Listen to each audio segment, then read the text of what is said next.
అందరూ పైకి లేచి నిలబడదాం. అందరూ పైకి లేచి నిలబడి మనందరం కూడా కొద్ది నిమిషాలు తల ఉంచి కళ్ళు మూసుకుందాం. తల ఉంచుకొని కళ్ళు మూసుకొని దేవుని యొక్క సన్నిధిలో అందరూ కూడా జనక జన్మ ఈ జనక రాత్రికాల సమయంలో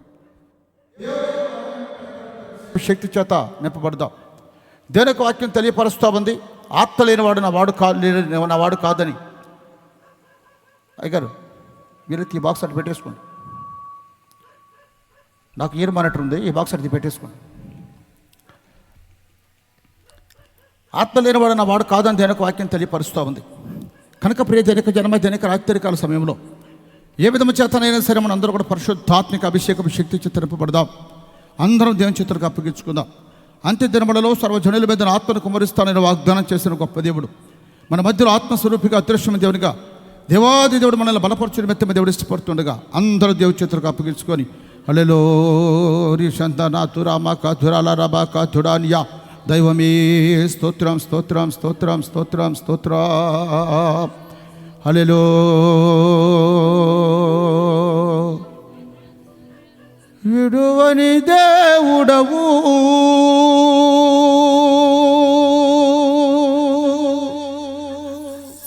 నన్ను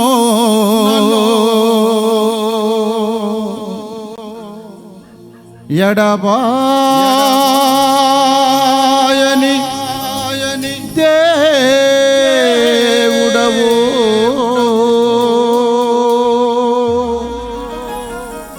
విడువని దేవుడవు నన్ను ఎడబాయని దేవుడవు విడువని దేవుడవు నన్ను ఎడబాయని దేవుడవు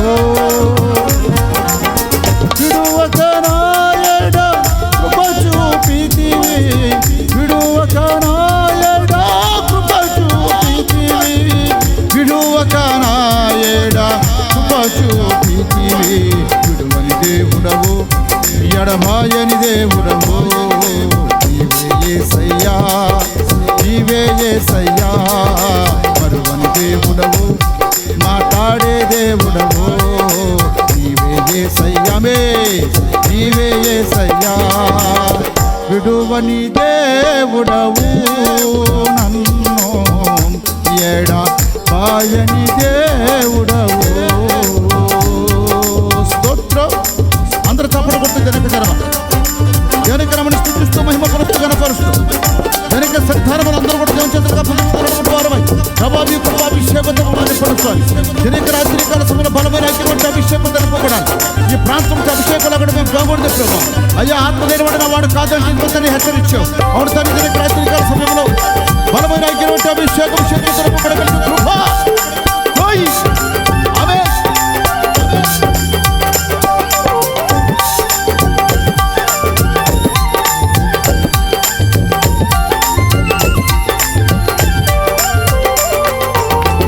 తల్లి మరచిన తండ్రి విడచిన విడువనన్నావు ఎడబాయనన్నావు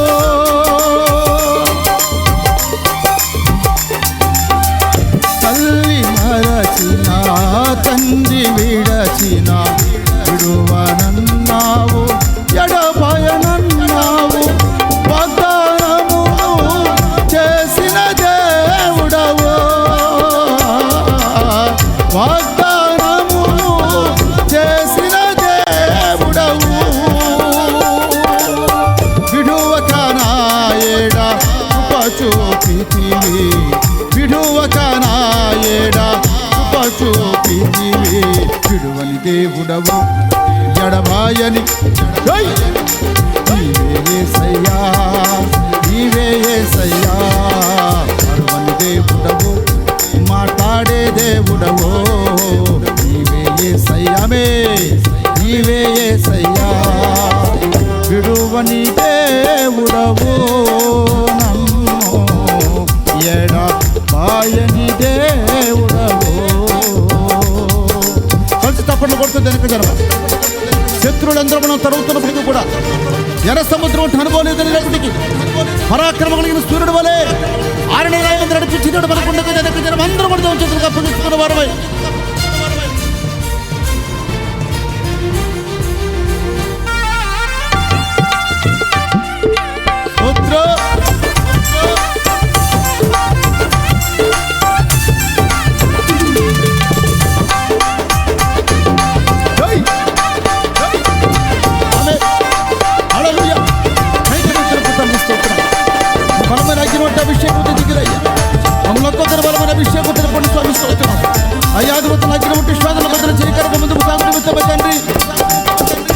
శత్రువులందరూ నన్ను తరుముచున్నను, ఎర్ర సముద్రం ఎదురైనను. స్తోత్ర. శత్రువులందరూ నన్ను తరుముచున్నను, ఎర్ర సముద్రం ఎదురైనను. పరాక్రమము కలిగిన సూర్యుని వలెను, పరాక్రమము కలిగిన సూర్యుని వలెను ఆరిన నేలపై నడిపించితి, ఆరిన నేలపై నడిపించితివి. విడువని దేవుడవు, ఎడబాయని దేవుడవు, నీవే యేసయ్యా, నీవే యేసయ్యా. మరువని దేవుడవు, ఆమె మాట్లాడే దేవుడవు, నీవే యేసయ్యా, నీవే యేసయ్యా. విడువని దేవుడవు, నన్ను ఎడబాయని దేవుడవు. నిందలెన్నో ఎదురైన ప్రభు, అయ్యా అవమానాలను ఎదుగుతున్న సింహాలలో మూసిపెట్టకపోవచ్చు, అయ్యా దానిని విడిపించగలిగే శక్తి కలిగే స్తోత్రాలు చెల్లిస్తున్నాను. ఈ నిందల మధ్యలో, ఈ అవమానాల మధ్యలో అయ్యా మా తల పైకి నీవే కనపరుస్తూ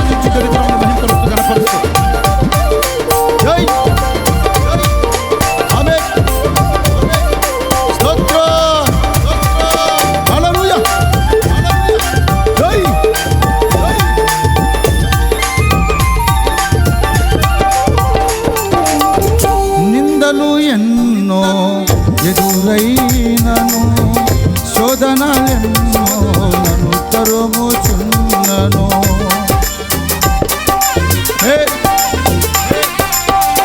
నిందలు ఎన్నో ఎదురైనను, శోధనలెన్నో నన్ను తరుముచున్నను. సింహాల నోళ్ళను మూచిన దేవుడవు, సింహాల నోళ్ళను మూచిన దేవుడవు, దానియేలును రక్షించితివి, దానియేలును రక్షించితివి. విడువని దేవుడవు, ఎడబాయని దేవుడవు, నీవే యేసయ్యామే, నీవే యేసయ్యా.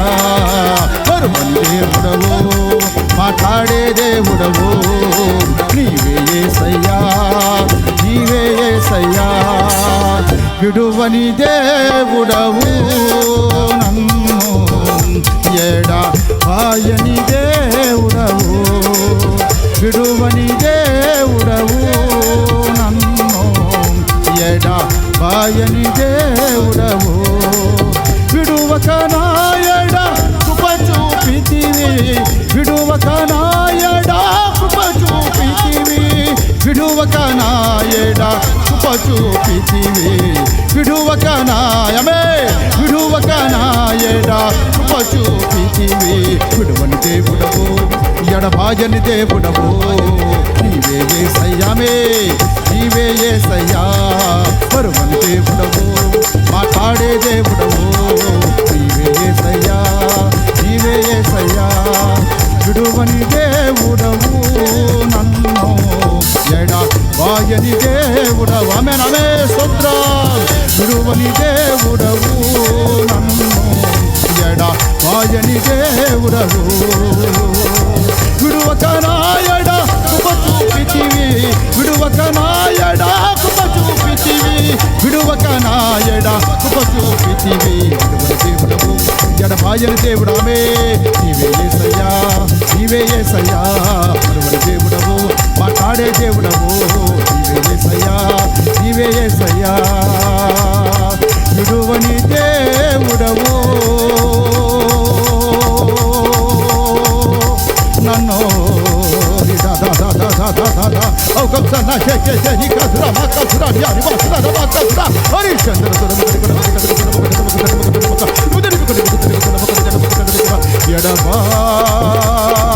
ఎడబాయని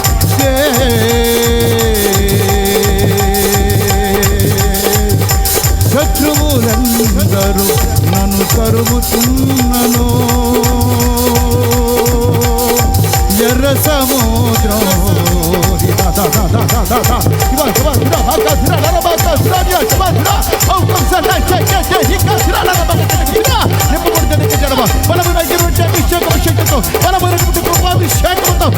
నేను రూపాంతరపరిచే అభిషేకం, నీలో ఉన్న వ్యాధులు కలిగించే అభిషేకం, నీలో ఉన్న బలహీనతలు కలిగించే అభిషేకం, నీలో ఉన్నటువంటి ప్రతి భయమును ఆందోళన కలవరాన్ని కలిగించే అభిషేకం, నీకు జయమునిచ్చే అభిషేకంతో అందరూ కూడా తెలుగు మనం అభిషేకం విడువని దేవుడవు నన్ను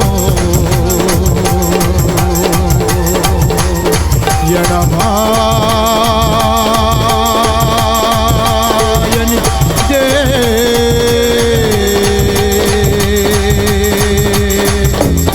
విడువకనా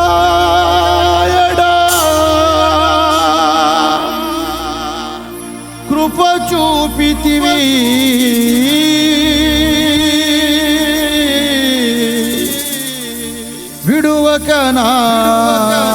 విడువకనాయడ కృప చూపితివి నివాసందన మధుల రవాకాదురా ఓరి చంద్రదుర మకని కొడకు తదకు తుని కొడకు తదకు దురా దురా దురా దురా దురా దురా రి దా దా దా దా దా దా దా దా దా దా రంది స్వామి మీ స్తోత్రాలు. ప్రతి ఒక్కరు కూడా పరలోకపు అభిషేకం తెలిపండి స్వామి స్తోత్రాలు. ఇదనే రాత్రికాల సమయంలో మీ వాక్యమునకు తండ్రి ప్రభు విని అయ్యాదిగో తని వాక్యానుసారంగా జీవించగలుగుటకు వాక్యం ప్రతి ఒక్క బిడ్డకు హృదయ పంతరంలో నిలబడగలుగుతున్నాడు ఆయన.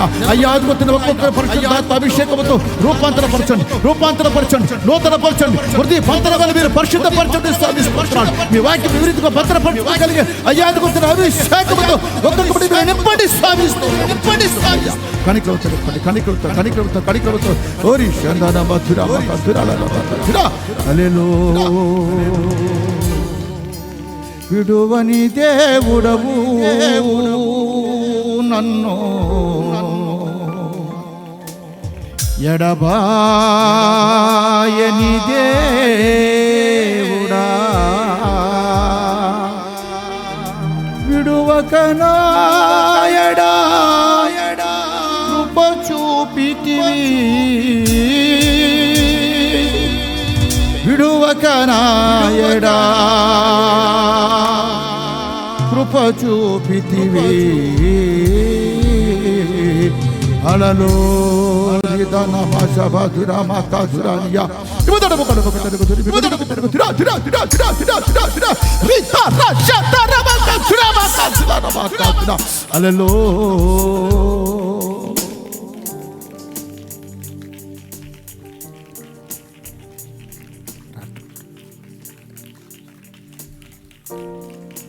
దేవునికి మహిమ కలుగును కాక. ఒక్క నిమిషం అందరూ మౌనంగా ప్రజలారా, మౌనంగా ఒక్క నిమిషం అందరూ మౌనం వహించినటువంటి వారమై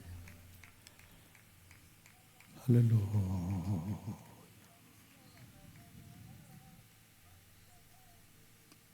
ఈ రాత్రికాల సమయంలో ప్రభు పోరాటాల మధ్యలో నాయన ఇరుకు ఇబ్బందుల మధ్యలో నాయన అదిగో తండ్రి నాయన మీ సన్నిధిలో మేమందరం కూడా తండ్రి రీతిగా కూడుకోవడానికి మీరు చెప్పిన కృపకి స్తోత్రాలంట. అయ్యా అంత్యకాల సమయాల్లో ఎదురవుతున్న అనేక రకాల తండ్రి శోధనలు, ఇరుకులు, ఇబ్బందులు, పోరాటాలు నాయనా క్రైస్తవ జీవితం కొనసాగించబడడానికి నాయనా అదిగో బహు కఠినంగా మారిపోతున్న ఈ దినములలో అయ్యా ఈ మారుమూల పల్లి ప్రాంతంలో అయ్యా చక్కటి వాతావరణం మీరు మా కోసం అనుకూలపరిచి ఈ సభలు జరిగిస్తున్నందుకు మీకు స్తోత్రాలు అంటూ జనక జనమ ఈ జనక రాత్రికాల సమయంలో మేము స్థిరపడి అయ్యాదిగో తండ్రి ప్రభునైన రూపాంతరపరచబడి కడబోర శబ్దం వినగలుగుటకు అవసరమైనటువంటి నూతన వాక్కులతో మాతో మాట్లాడిన ప్రభుని అందరూ అడుగుతాం జనక జనమ అందరూ అందరూ అందరూ అడుగుదాం జనక పదసముఖంలో అందరూ అడుగుతాం ప్రభు మనతో మాట్లాడినట్లుగా. అందరూ సేవకులు అయితేనేమి విశ్వాసులు అయితేనేమి ఎంతగా మనం దాహం కలిగి ఉంటామో ఈ అంత్యకాల సమయంలో దేవుడు తన ప్రత్యక్షతను బయలుపరచడం మెత్తమే ఇష్టపడుతున్నాడు. మౌనంగా ఉండదు. నాతో మాట్లాడయ్యా, నాతోనే మాట్లాడయ్యా, నాతోనే మాట్లాడయ్యా స్తోత్రాలు. మీరు నాతో మాట్లాడుతూనే వినదగిన చెవులు దయచేయండి. గ్రహించుకునే హృదయం ఇవ్వండి. వాక్యం ఎదుగో తండ్రి ప్రభు ఆదరిస్తూ ఉండగా నేను బలపడగలగాలి అయ్యా, ఓదారుస్తూ ఉండగా అయ్యా ఎదుగో తండ్రి మీ సన్నిధిలో నేను దీనత్వంతో నింపబడగలగాలి ప్రభా. మీ పాద సముఖంలో మీ వాక్యం ఎదుగుతున్నాను పలకరిస్తూ ఉండగా ప్రభా, మీ పాద సముఖంలో ఆయన అయ్యా నీ దాసులు ఆలకించుతున్నాడు సెలవిమ్మన్నటువంటి సిద్ధపాటుతో కూడుకు హృదయం నాకు కావాలి తండ్రి. స్తోత్రాలు. అంత మాత్రమే కాదయ్యా, మమ్మల్ని హెచ్చరిస్తూ ఉండగా గద్దిస్తూ ఉండగా అయ్యా నూతన పరుస్తూ ఉండగా అయ్యా నూతన పరచబడి నిమిత్తమై అయ్యా గద్దింపునుకున్న ఆయన అయ్యా అదిగో హెచ్చరికకు లోబడగలిగే కృప కూడా మాకు దయచేయండి. హెచ్చరిస్తూ ఉండగా గద్దిస్తూ ఉండగా ప్రభా సనుకోకూడదు, గొనుకోకూడదు ప్రభా, అయ్యా సనగకూడదు అయ్యా, తిట్టుకోకూడదు ప్రభా. మీ స్తోత్రాలు. మీ వాక్యములకు అప్పగించుకునే విధంగా కృప మాకు ప్రసాదించండి అయ్యా. అదిగో తండ్రి ప్రభు మీ సన్నిధిలో అయ్యా నీతిమంతులను కొట్టుట నాకు తలాభిషేకమైన వాక్య ప్రకారంగా అయ్యా మీరు ప్రేమించనిది అయ్యా ప్రతి ఒక్కరిని కూడా తండ్రి నాయన అయ్యా హెచ్చరిస్తున్నారని గద్దిస్తున్నారని మీ వాక్యం తెలియపరుస్తూ ఉండగా నాయన మీ హెచ్చరికకు గద్దింపుకు లోబడగలిగే మనసుతో నింపండి. సనిగిదిగో తన సంశయములు తనపబడే విధంగా కాదు నాయన అయ్యా. అదిగో తన జాలి కలిగిన మాటలు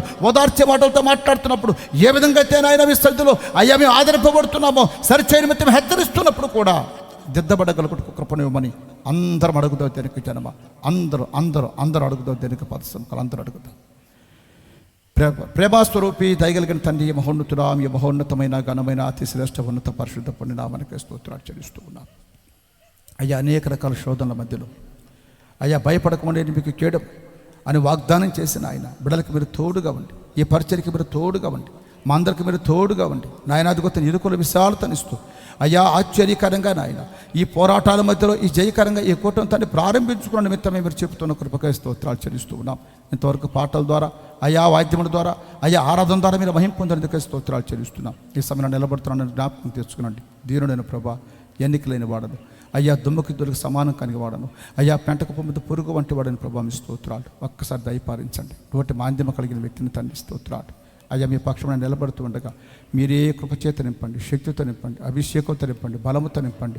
సంఘానికి మాకు అవసరమైన నూతన ప్రత్యక్షతను మీరు బయలుపరిచి ఆ ప్రత్యక్ష ద్వారా మా జీవితాలు దిద్దుకొని సరి చేసుకుని నూతనపరుచుకొని మీ రాకడలో కొనుక్కోబడగలిగే విధంగా సహాయపడి మీ నామానికి మహిమ తెచ్చుకోమని అయ్యా ఇదనే రాత్రి కాల్సి మీరు మాతో మాట్లాడమని వేడుకుంటూ ప్రాధేయపడుతున్నాం.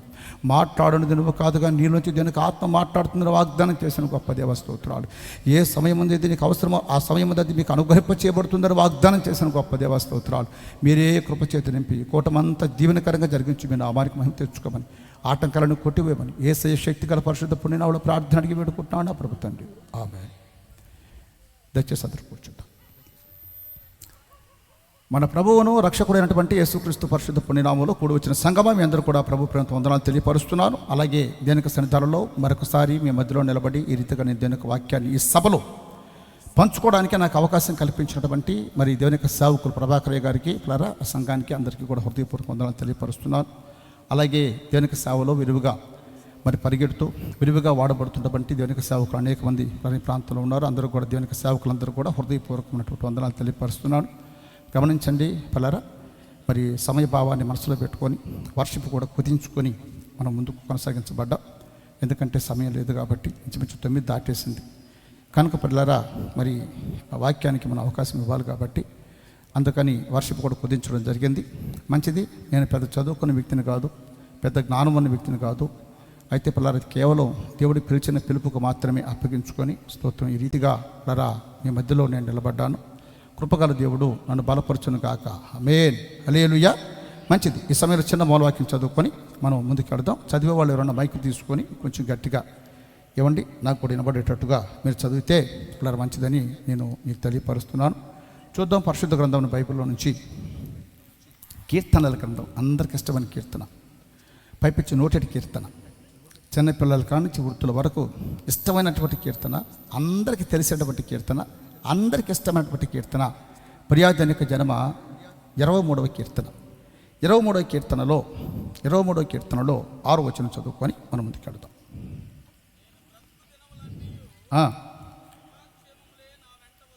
మైక్ ఎక్కడో, మైక్ ఉంటే బాగుంటుంది కదా.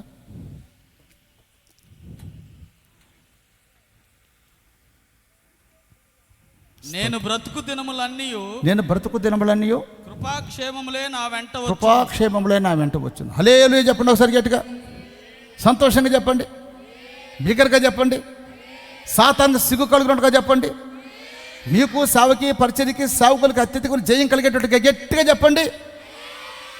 మీకు విషయం చెప్తానంటారా, నాకు చెవుడు అలా మీరు ఏమంటున్నారో నాకు అర్థం కావడం లేదు. నిజంగా చెప్తున్నాను, నాకు చెవుడు కూర్చొని వినపడు. అందుకని ఒకసారి గట్టిగా మధ్యలో మిమ్మల్ని డిస్టర్బ్ చేయను నేను. ఒక్కసారి గట్టిగా అందరూ శక్తి అంతా కూడా కట్టుకొని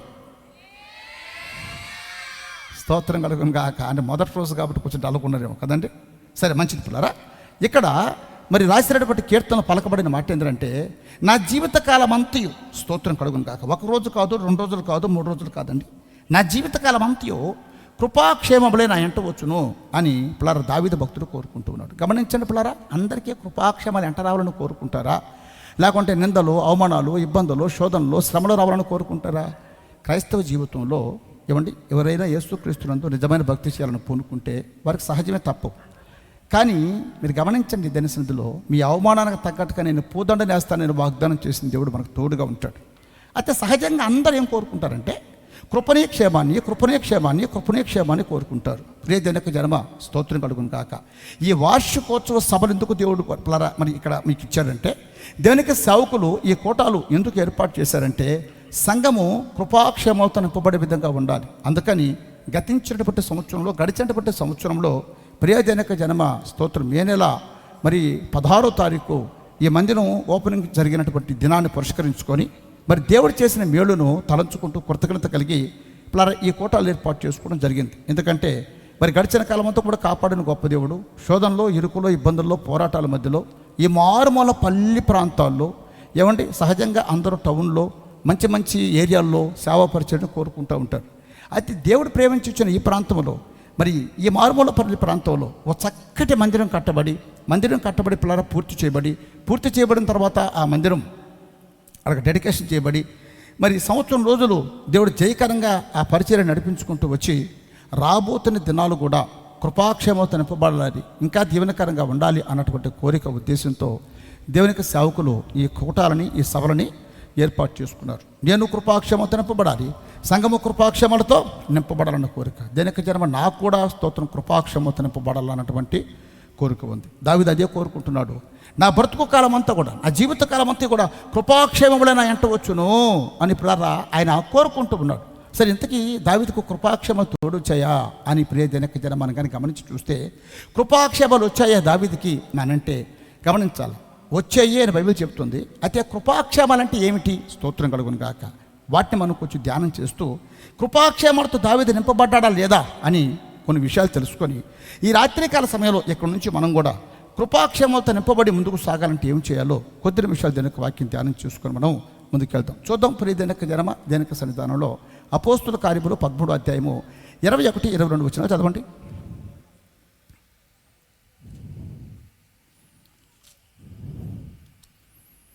అపోస్తుల కార్యం. ఆ తర్వాత వారు రాజు కావాలని కోరగా దేవుడు బెన్యామీను గోత్రికుడును కూసు కుమారుడైన సౌలును వారికి 40 ఏండ్లు దయచేసెను. తరువాత అతను దావీదును వారికి రాజుగా ఏర్పరచును. గమనించండి ప్రియ జనక జనమ స్తోత్రం కలుగును కాక. దావీదును దేవుడు వారికి రాజుగా నియమించును అని ప్రియ జనక జన్మ దేనికి వాక్యం ఇక్కడ తెలియపరుస్తుంది. ఇంతకీ దావీదు ఎవరు? ఈ దావీదు ఎవరంటే దినవృత్తాంతముల మొదటి గ్రంథము 17వ అధ్యాయము ప్రియ జనక జన్మ 7-8 వచనాలు కానీ గమనించి చూస్తే చెప్పబడిన మాట ఏంటంటే చెప్పబడినటువంటి మాట ఏంటంటే పిల్లరా దావీదు అంటున్నాడు స్తోత్రపులు దేవుడు అంటున్నాడు, అలాగే నాతాన్తో మాట్లాడుతున్నాడు, గొర్రెల కాపరి అయినటువంటి దావీదును గొర్రెల దొడ్డులోంచి నేను లాభనెత్తి తీసి అని మాట్లాడుతున్నాడు. గమనించండి పిల్లరా, దావీదు కీర్తనలో కూడా ఒక మరొక మాట అంటాడు, నీవు స్తోత్రం దరిద్రులను పెంటకపు నుంచి లాభనెత్తువాడివి అని మాట్లాడతాడు. గమనించండి ప్రియాజనక జనమ, దావీదు విషయంలో మనం కానీ గమనించి చూస్తే దావీదును దేవుడు ఒక రాజుగా నియమించను అని దేనికి వాక్యం తెలియపరుస్తూ ఉంది. అట్లాగే సమయంలో రాసినటువంటి మొదటి గ్రంథము 16వ అధ్యాయం 12వ వచనం కూడా గమనించి చూస్తే ప్రియజనక నేను కోరుకున్నటువంటి వ్యక్తి ఇతని అని సమయంతో చెప్పడం కూడా జరిగింది. ఈ సందర్భం అంతా మనకు తెలుసు. ఇశ్రాయేలీలలో 12 గోత్రాల వారికి మొట్టమొదటిగా రాజుగా దేవుడు నియమించింది ఎవరంటే సౌలును నియమించాడు. సౌలు పిల్లలు దేవుడు చెప్పినటువంటి కార్యాలు చేయకుండా అమాలేకులను బొత్తుగా నిర్మూలన చేయమంటే అమాలేకులను బొత్తుగా నిర్మూలన చేయకుండా గమనించండి, ఇతను చేయకూడని పనులు చేస్తూ యాజకుడు చేయాల్సిన పనులను ఇతను చేస్తూ మరి సొంత పిల్లల ఉద్దేశాలు కలిగి నడుచుకుంటూ ఉంటే అతన్ని రాజుగా నియమించినందుకు దేవుని హృదయం నొచ్చుకొని అతన్ని రాజుగా నియమించిన దేవుడు కొట్టివేసి అతని స్థానంలో ఇశ్రాయేలీయులకి రెండవ రాజుగా దేవుడు స్తోత్రుడు దావీదుని ఎంచుకోవడం ఏర్పాటు చేసుకోవడం జరిగింది. ప్రియతన గమనించండి పిల్లలేమండి, గొర్రెల కాపరిగా ఉన్నటువంటి దావీదు ఎగ్దమ్ రాజుగా మారడం అంటే ఇది కృపాక్షేమ నింపబడ్డం కాదండి. గమనించాలి ప్రియజనక జన్మ జనక సన్నిధానంలో స్తోత్రం కలుగును గాక. పిల్లరా, గొర్రెల దొడ్డలో ఉన్నటువంటి దావీదును ఎగ్దమ్మన ప్రభు తీసి మరి సింహాసనమంతా కూర్చోబెట్టి రాజుగా నియమించాడంటే, రాజుగా కోరుకున్నాడంటే కృపాక్షేమ నింపబడ్డమా కాదా? హల్లెలూయా. శబ్దం కడిగి హల్లెలూయా, సంతోషంగా హల్లెలూయా, బిగ్గరగా హల్లెలూయా.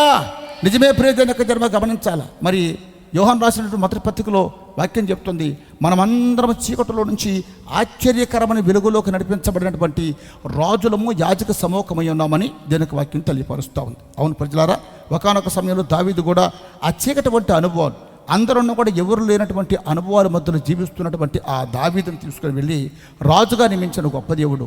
నిజమే, ఈ లోకం అన్నటువంటి చీకటిలో, పాపం అన్నటువంటి చీకటిలో, అనేక రకాల ఉపద్రవాలన్న చీకటిలో, వ్యసనాలు అన్నటువంటి చీకటిలో, సాతానిక కబంధ హస్తాల్లో ఉన్నటువంటి చీకటిలోంచి దేవుడు మనల్ని విడిపించి ఈరోజు తన రక్తంతో కడిగి యాజకులుగా, అంటే దేవుణ్ణి ఆవాహన చేసుకునే వ్యక్తులుగా, దేవుణ్ణి స్తుతించే వ్యక్తులుగా, దేవుణ్ణి కీర్తించే వ్యక్తులుగా, దేవుణ్ణి కొనియాడే వ్యక్తులుగా, దేవునికి సన్నిధిని గణపరిచే వ్యక్తులుగా మార్చడం మాత్రమే కాకుండా రాజులో అయినటువంటి యాజక సమూహం అనే వాక్యం ఇక్కడ మాట్లాడుతున్నాను. రాజు అంటే నేను చివరిగా చెప్తాను ప్రజారా, ఏమండి మంచిది.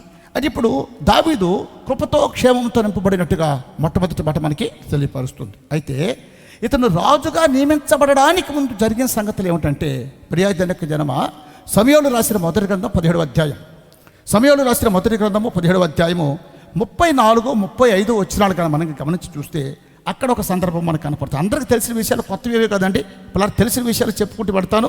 కొద్ది నిమిషాలు కొంచెం నాకు మీరంతా కూడా సహకరించవలసిందిగా ప్రభు ప్రేమతో మనవి చేస్తున్నాను. చదవండి అయ్యా. సమూయేలు రాసిన మొదటి గ్రంథం 17వ అధ్యాయం 34. సౌలుతో ఇట్లనెను, మీ దాసుడినైన నేను నా తండ్రి యొక్క గొర్రెల మందను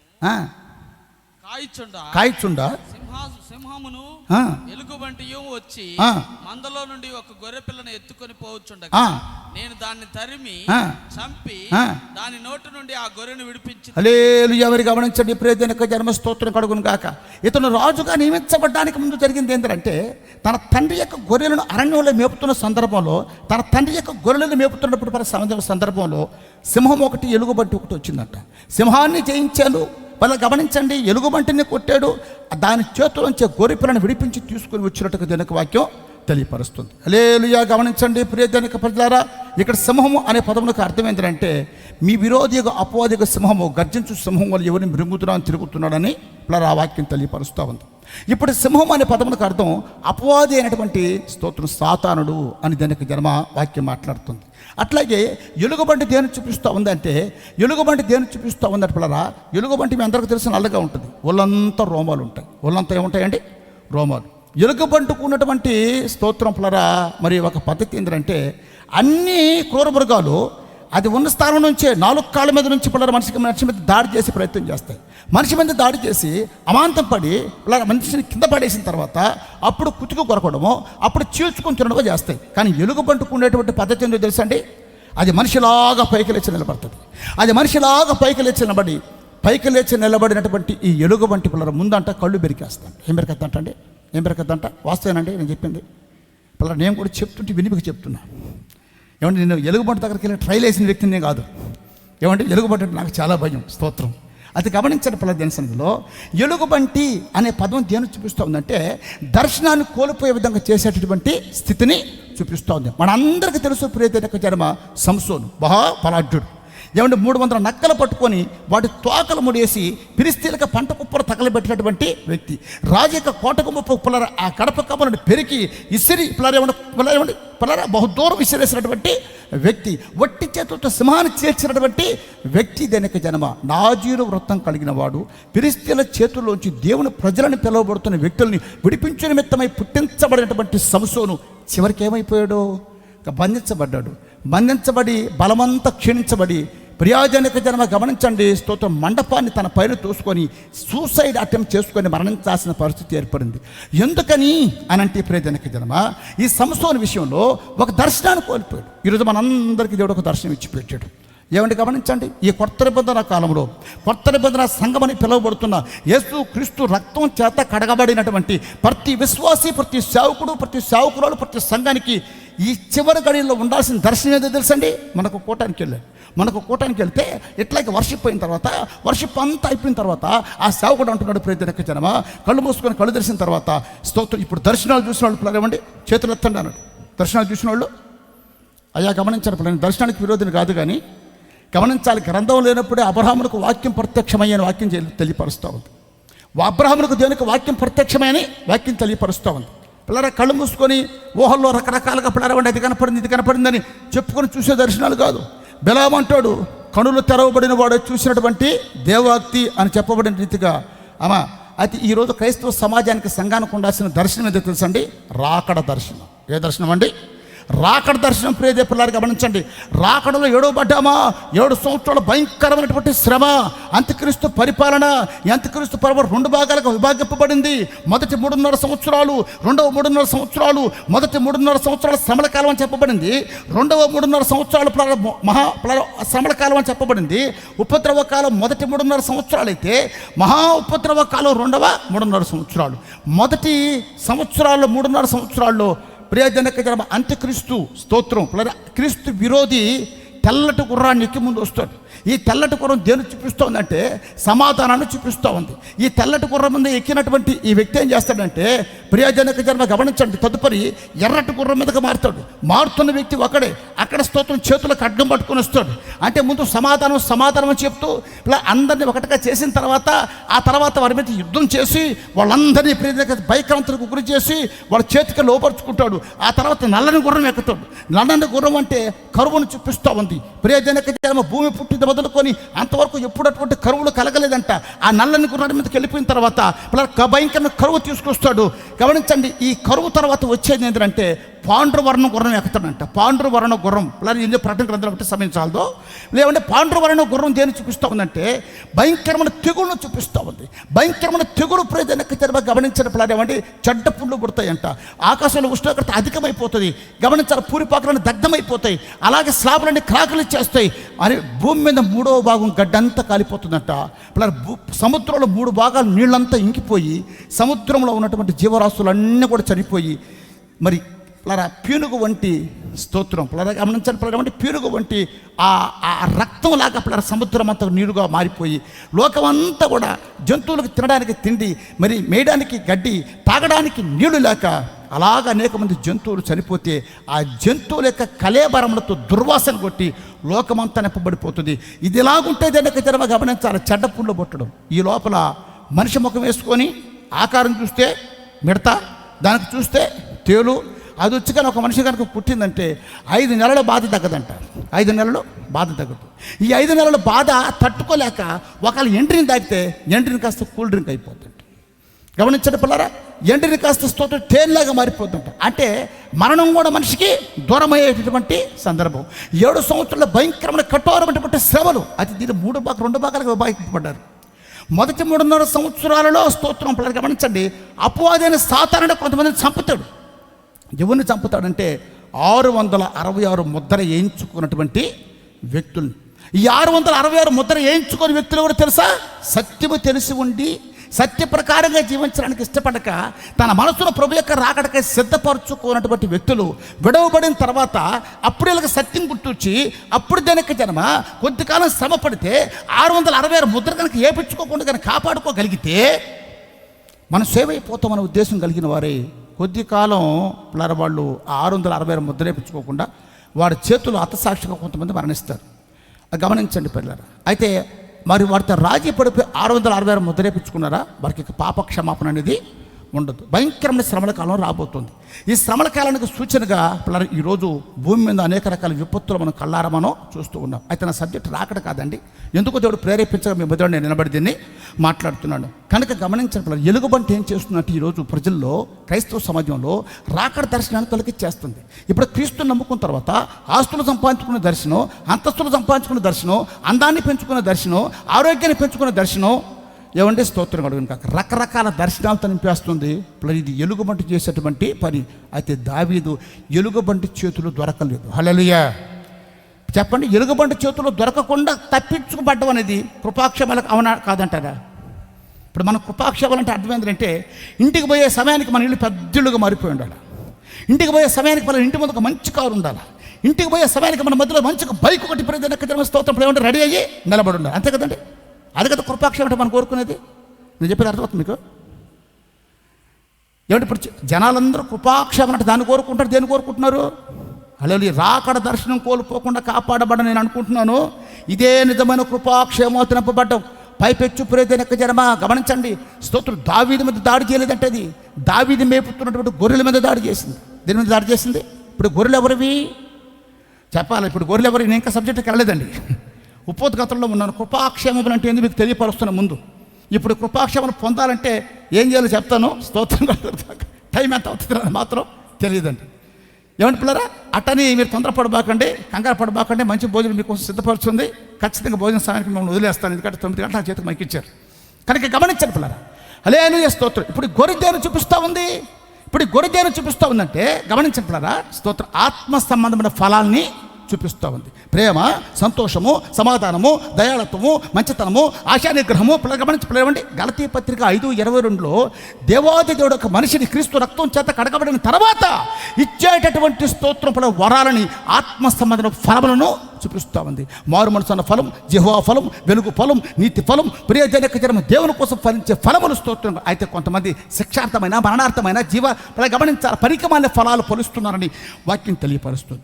అయితే ఇప్పుడు గమనించండి, ఏమండి, ఈ గొర్రెలు ఎవరు అంటే తండ్రివి. తండ్రి అంటే ఎవరు తెలుసా అండి? హల్లెలూయా, మన సృష్టికర్త అటువంటి దేవాది దేవుడు. ఆయన సన్నిధికి వచ్చుట ద్వారా క్రైస్తవ జీవితంలో గమనించండి, ఇవన్నీ సమకూర్చబడ్డ ఆత్మ సంబంధ ఫలాలు. గొర్రె అనే పదమునికి అర్థం కోసుకొని తినే గొర్రె కాదు, అర్థమవుతుందండి? కోసుకొని తినే గొర్రె కాదు. దేనికి జనమ గొర్రె అనే చెప్పే పదమునికి ఇక్కడ అర్థం ఏంటంటే ఆత్మస్థమైన ఫలాలు చూపిస్తూ ఉంది. స్తోత్రం కడుగును కాక. ఇవి కాపాడబడ్డ నిజమైన కృపాక్షేమాలు. నెమ్మది లేకుండా విస్తారమైన ధనం ఉంటే ప్రయోజనం ఏముంది? నయమాను భక్తుడు మనకు తెలుసు. నయమాను భక్తుడు మనకు తెలుసు. సిరియా దేశానికి సైన్యాధ్యక్షుడు. దేవుడి అతనికి జయమును కలగజేశాడంట. అతను పగటి సమయంలో మంచి రాజరికపు వస్త్రాలు వేసుకొని, కిర్రికిరి చెప్పులు వేసుకొని అతను నడిచిపోతూ ఉంటే అతని దగ్గర వచ్చే వాసన, అతను వేసుకున్న వస్త్రాలు, అతను నడిచే నడక, అతని చెప్పుల్లో వస్తున్న సౌండ్ చూసి బతికితే ఎట్ట బతకాలనుకుంటున్నారంట. అతని పరిస్థితి ఏంటో తెలుసండి? ఉదయం అంతా ఎప్పుడెప్పుడు సాయంత్రం అవుతాను కోరుకుంటున్నాడు.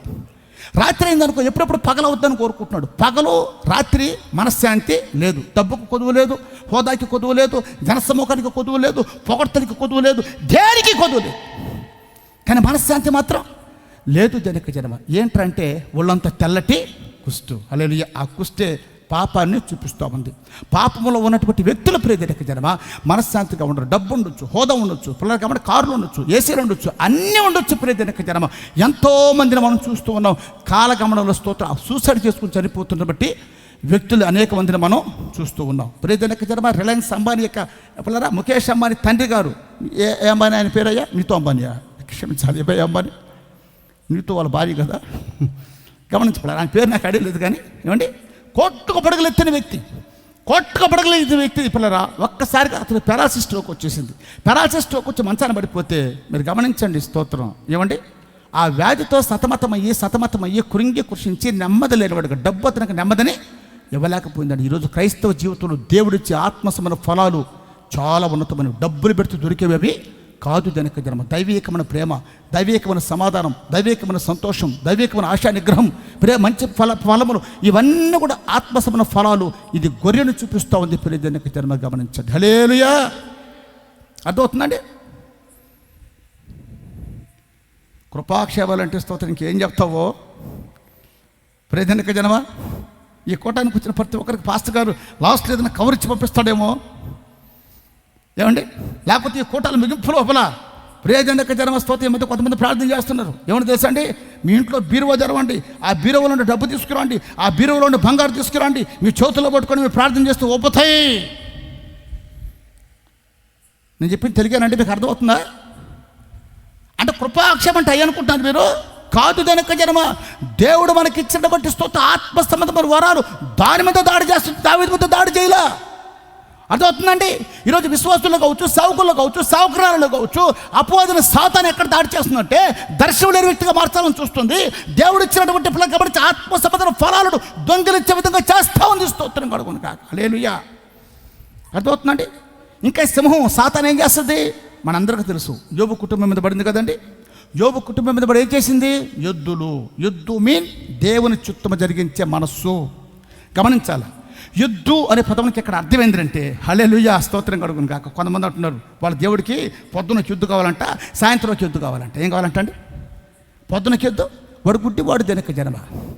సత్యాన్ని గ్రహించాడు బట్టి వాడు గుడ్డివాడికి దారి చూపిస్తాడా? వాడు గుడ్డివాడు. స్తోత్రం. ఇప్పుడు పొద్దున ఒక గొర్రె, సాయంత్రం ఒక గొర్రె బలిగా ఇవ్వాలంటే స్తోత్రం. ఏమంటే ఇక్కడ యుద్ధం దేని స్వచ్ఛతాన్ని చూపిస్తూ ఉంది. దేని చూపిస్తుందండి? స్వచ్ఛతాన్ని చూపిస్తూ ఉంది. రైట్. ఇక్కడ మరి యోబు దగ్గరకు వస్తే యుద్ధం దేవుని చూపిస్తూ ఉందంటే హల్లెలూయా, దేనిక జన్మ. గమనించండి పిల్లలు, ఏమండి? స్తోత్రం. బలాన్ని చూపిస్తూ ఉంది. ఆత్మీయ బలాన్ని దొంగిలించే విధంగా చేస్తాడు సాతానుడు. గొర్రె ఆత్మసన ఫలం మీకు చెప్పాను ప్రియదనక జన్మ, దాన్ని దొంగిలించే ప్రయత్నం చేస్తున్నాడు సాతానుడు. వంటే పరసంబంధమైన మనసుని, అది ప్రార్థనా జీవితాన్ని చూపిస్తుంది, దాన్ని దొంగిలించే పని చేస్తుంది అపవాదిన సాతానుడు. గాడిద దేవుని కోసం ఎంత భారమైన మోసే మనసు. అదవుతుందండి. గాడిదంటే ప్రియదనక జన్మ. స్తోత్రం కలుగును గాక. లోకంలో కనిపించే గాడిద కాదు.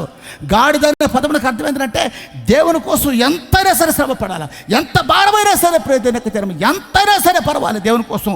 స్తోత్రం. నాకు కాదు దేవునికి మహిమ కలగాలని దేవుని కోసం ప్రయాసపడే మనసు. ఒక దేవునికి సేవకుడు వాక్యం చెప్తే విధంగా చెప్పాడు. హల్లెలూయా. గమనించండి పిల్లరా, ఒక వ్యక్తి దేవుని సేవ పరిచర్య కోసం అన్నీ ఇచ్చి సభలు జరుగుతూ ఉంటేనంట, ఆ సభకి కానుక ఇవ్వడానికి ఏమి లేక ఏం చేశాడంటే తన ఇంటిని అమ్మేసి దేవునికి సేవ పరిచర్య కోసం ఖర్చు పెట్టాడంట. ఏం చేశాడంటే దేవునికి పరిచర్య కోసం ఖర్చు పెట్టాడు. అతని యొక్క భారం ప్రియదనక జన్మ. ఈరోజు చాలామంది విశ్వాసులు ప్రారంభంలో ఉన్న భారం ఇలా రాంగ తగ్గిపోతూ ఉంది. ఆత్మ సంబంధమైన భారం కాస్త శరీర సంబంధంగా భారంగా మార్చబడుతుంది. ఎందుకో తెలుసా అండి? హల్లెలూయా. రాంగ పిల్లల భక్తి యొక్క జీవితం ఆత్మ సంబంధంగా పిల్లలు ముగించాల్సింది పోనిచ్చి భౌతిక సంబంధమైన స్థితిలోకి దిగజారిపోతున్నారు. ప్రారంభంలో దేవుని కోసం ఏదైనా చేస్తా, ఎక్కడికైనా వెళ్తా, పిల్లలు పస్తులను బట్ట ఉంటా, దెబ్బలు తినమంటే తింటా. గమనించాలి, ఎంత కరువునైనా ఎదుర్కొంటా, ఎంత శోధనైనా ఎదుర్కొంటా, ఎంత నిందని, ఎంత అవమానాన్ని భరిస్తాను అని అంటారు పిల్లరా. తర్వాత రోజులు చూస్తే ఏమంటే ఆత్మీయంగా దిగజారిపోయేటువంటి అనుభవాన్ని చూపిస్తుంది. ఒకవేళ మీలో కనుక ఎవరన్నా కనుక అటువంటి వ్యక్తులు కనుక ఉంటే ఈ దినకి రాత్రి కాల సమయంలో దేవునికి వాక్యంతో దేవుడు ప్రక్షాళన చేస్తూ ఉండగా ఒకవేళ నువ్వు కూడా సింహం చేతిలో చిక్కబడ్డావేమో, దాంట్లోంచి దేవుడు నిన్ను విడిపించి దైవీకమైన భారంతో హృదయ పంతరంగానే నింపి పిల్లరా దేవుడు నిన్ను కృపాక్షేమంతో నింపాలని ఇష్టపడుతున్నాడు. హల్లెలూయా. ఎందుకంటే క్రీస్తునందు మీరు పడిన ప్రయాసం ఏది కూడా వ్యర్థము. లోకంలో నువ్వు ఎంతైనా ప్రయాసపడు, లోకంలో నువ్వు దేనికోసమే శ్రమపడు, అదంతా నిష్ఫలమే. దేవుని కోసం పడే ఏ ప్రయాస దేనిక జన్మ ఏది కూడా ఇంత కూడా వ్యర్థమయ్యే అవకాశమో లేదు ప్రజలారా. ఆ తర్వాత కనుక గమనించి చూస్తే హల్లెలూయా, స్తోత్రం కలుగును గాక. ఏమండి? 7 మంది కొడుకుల్ని, స్తోత్రం, 3 కుమార్తెలని, తను ఉన్నటువంటి ఇంటిని కూడా దేనిక జన్మ స్తోత్రం కోల్పోయే విధంగా చేసిన అపవాది. అటువంటి చెప్పండి, ఇవన్నీ చేసిన అపవాది దేవుడా? ఏమండి? దేవుడు కాదు కదండి, అపవాదే కదా. అంటే సింహపు రూపంలో వచ్చేటువంటి అపవాది చేసేటువంటి కార్యాలు. స్తోత్రం. 7 మంది కుమారులు దేన్ని చూపిస్తూ ఉందంటే ఒక సంపూర్ణమైన జయ జీవితాన్ని చూపిస్తూ ఉంది. పిల్లలు గమనించండి, క్రీస్తులో పిల్లరా ముఖ్యమైనటువంటి వరమేంద్ర క్రైస్తవుల కంటే జయ జీవితం. హల్లెలూయా. గమనించాలి, యేసయ్య చెప్పిన నేను లోకాన్ని, శరీరాన్ని, పాపాన్ని, అపవాదిని జయించి ఉన్నాను అని చెప్పిన గొప్ప దేవుడు జయ జీవితాన్ని వరంగా ఇస్తున్నాడు. హల్లెలూయా. ఎందుకు తెలుసు అండి? జయించిన మగ శిశువే సింహాసనానికి వారసుడు. రేపు రాకడలో కొనుక్కోబడేది జయించినటువంటి వ్యక్తులు దేనికి జన్మ. గమనించాలి. హల్లెలూయా. ఇల్లు దేని చూపిస్తూ ఉందంటే దేవుడు ఇచ్చినటువంటి రక్షణను చూపిస్తూ ఉంది. అంటే దావీదు విషయంలో అపవాదిన సాతానుడు మర్మయుక్తంగా ప్రియదనక జన్మ. గమనించండి, దైవికమైన దర్శనం కోల్పోయే విధంగా చేయాలని చూశాడు, ఆత్మసమైన ఫలాలు దొంగిలించే విధంగా చేయాలని చూశాడు, సంపూర్ణ జయ జీవితాన్ని కోల్పోయే విధంగా చేయాలని ప్రయత్నం చేశాడు. అది గమనించండి ప్రియదనక జన్మ. స్తోత్రం. ఇప్పుడు ఎలుగుబంటి చేతిలో నుంచి, సింహం చేతిలో నుంచి గొర్రెపిల్లను విడిపించి కాపాడుకోగలిగాడా లేదా? కాపాడుకున్నాడు కదండి. హల్లెలూయా. అంటే దేవుడిచ్చిన ఏది కూడా పోగొట్టుకోకుండా కాపాడుకున్నాడు. ఇదే కృపాక్షేమాలు అని ప్రియదనక జన్మ దేనిక వాక్యం తెలియపరుస్తూ ఉంది. ఇంకా కనుక మనం కానీ గమనించి చూస్తే సమూయేలు రాసిన 2వ గ్రంథం 7వ అధ్యాయం 29వ వచనం కానీ గమనించి చూస్తే అక్కడ పలకబడిన మాట ఏంటంటే నీ ఆశీర్వాదమును పొంది నా కుటుంబము నిత్యము ఆశీర్వాదకరంగా. అర్థమవుతుందండి? నీ ఆశీర్వాదం పొంది నా కుటుంబం నిత్యము ఆశీర్వాదకరంగా ఉంది అని మాట్లాడుతూ అదే సమయంలో రాసినటువంటి 2వ గ్రంథం 3వ అధ్యాయం మొదటి నుంచి కనుక గమనించి చూస్తే సౌలు కుటుంబానికని దావీదు కుటుంబానికని చిరకాలం యుద్ధము జరగగా దావీదు కుటుంబం వర్ధిల్లింది. సౌలు కుటుంబం నేర్చెల్లిపోయింది. సౌలు అనే పదమునకు అర్థం శరీరము, దావీదు అనే పదమునకు అర్థం ఆత్మధనిక జనం. హల్లెలూయా. ఏమంటే గమనించారా, సౌలు అనే పదమునకు అర్థం శరీరము, దావీదు అనే పదమునకు అర్థం ఆత్మ. అంటే దావీదు ఆత్మ వర్ధిల్లుతా ఉంది. పౌలు అంటాడు కదండి, మా శరీరము క్షీణించినను మా అంతరంగ పురుషుడు ఏమవుతున్నాడు అంటే దినదినము నూతన పరచబడుతూ వస్తున్నాడు అని చెప్పిన రీతిగా పిల్లరా గమనించాలా. సౌలు అంటే శరీరము. గమనించండి, ఈరోజు చాలామందిని శరీరం గెలుస్తుంది కానీ ఆత్మ ఓడిపోతూ ఉంది. కాదు పిల్లరా, ఆత్మ గెలవాలి, శరీరము ఓడిపోవాలి. హల్లెలూయా. ఈరోజు చాలామంది క్రైస్తవులు శరీర సంబంధమైన భక్తి చేసే వ్యక్తులు ఎక్కువ ఉన్నారు కానీ ఆత్మ సంబంధమైన భక్తి చేసే వ్యక్తులు తగ్గిపోతూ ఉన్నారు. హల్లెలూయా. శబ్దం కడిగా హల్లెలూయా, సంతోషంగా హల్లెలూయా.